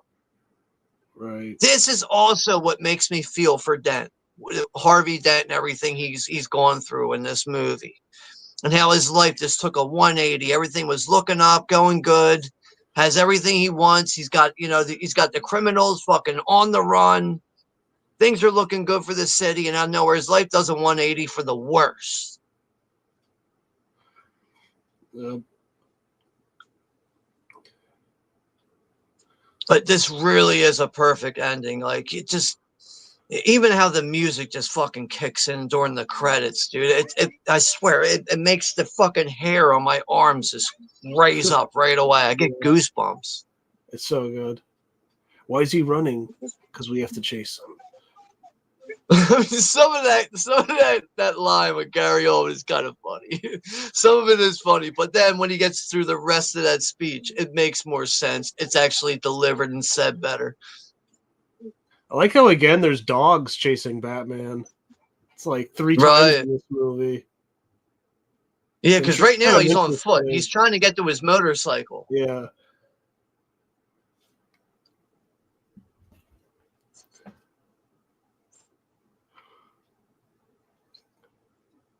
I had a great time going back and watching this, though, man. I really enjoyed watching this. This is by far the best Batman movie ever. Yeah, he goes up that ramp there. Here comes the credits. A Dark Knight. Hell yeah. Dude. Hans Zimmer, man. Hans Zimmer nailed the music. Jesus Christ. I always remember the first time I saw that. Like, that ending, like, blew my mind. I was like, oh my God, that's like one of the best endings I've ever seen in my life. Dude, it really is. Like, it's very influencing. It's uplifting. It kind of it gives you a positive feeling from watching the way this movie ends. It's very dark, but it sums up what Batman is. Like, he's a silent, I think he says a silent protector. Right. Yeah. Yeah, I highly agree, man. But yeah, so that is The Dark Knight. We finally got through Todd Christian's request here. Good to see he was able to join us in the chat tonight. Is there anything you want to share here, Alex, before we go ahead and close this one down for the night? No, not really. I just reviewed a Screamboat. So if you want to watch me rant about a terrible movie, so there you go. No, all right. Hey, man, probably tomorrow I'll take a look at it, something like that. But all right. So I guess we're going to be on for Sunday. We'll be on for Sunday at 6 p.m. Pacific Standard Time, 9 p.m. Eastern Standard Time. So we're going to go 1 hour ahead. But if that changes, just let me know, and we'll get all that figured out. All right. All right. But yeah, other than that, though, Alex, thank you very much for joining me with these movies so far. It's, we've gotten through the first two, which are really, in my opinion, the two best ones. But yeah, I've had a good time doing this, and it's, I'm sure, even after Sunday and going forward, we'll get back together again and be on the panel for other movies and stuff. But yeah, thank you very much, though, for getting together with me tonight and for Batman Begins and, closing this out on Sunday with Batman. The Dark Knight Rises. Yeah, for sure. But yeah, other than that, though, I just want to say thank you to Todd Christian for requesting The Dark Knight. And I'm glad that, it dawned on me to just do the whole trilogy, man. I had a really good time with doing this. So I know we got 2 people left here in the chat. We're going to go ahead and end this in a minute.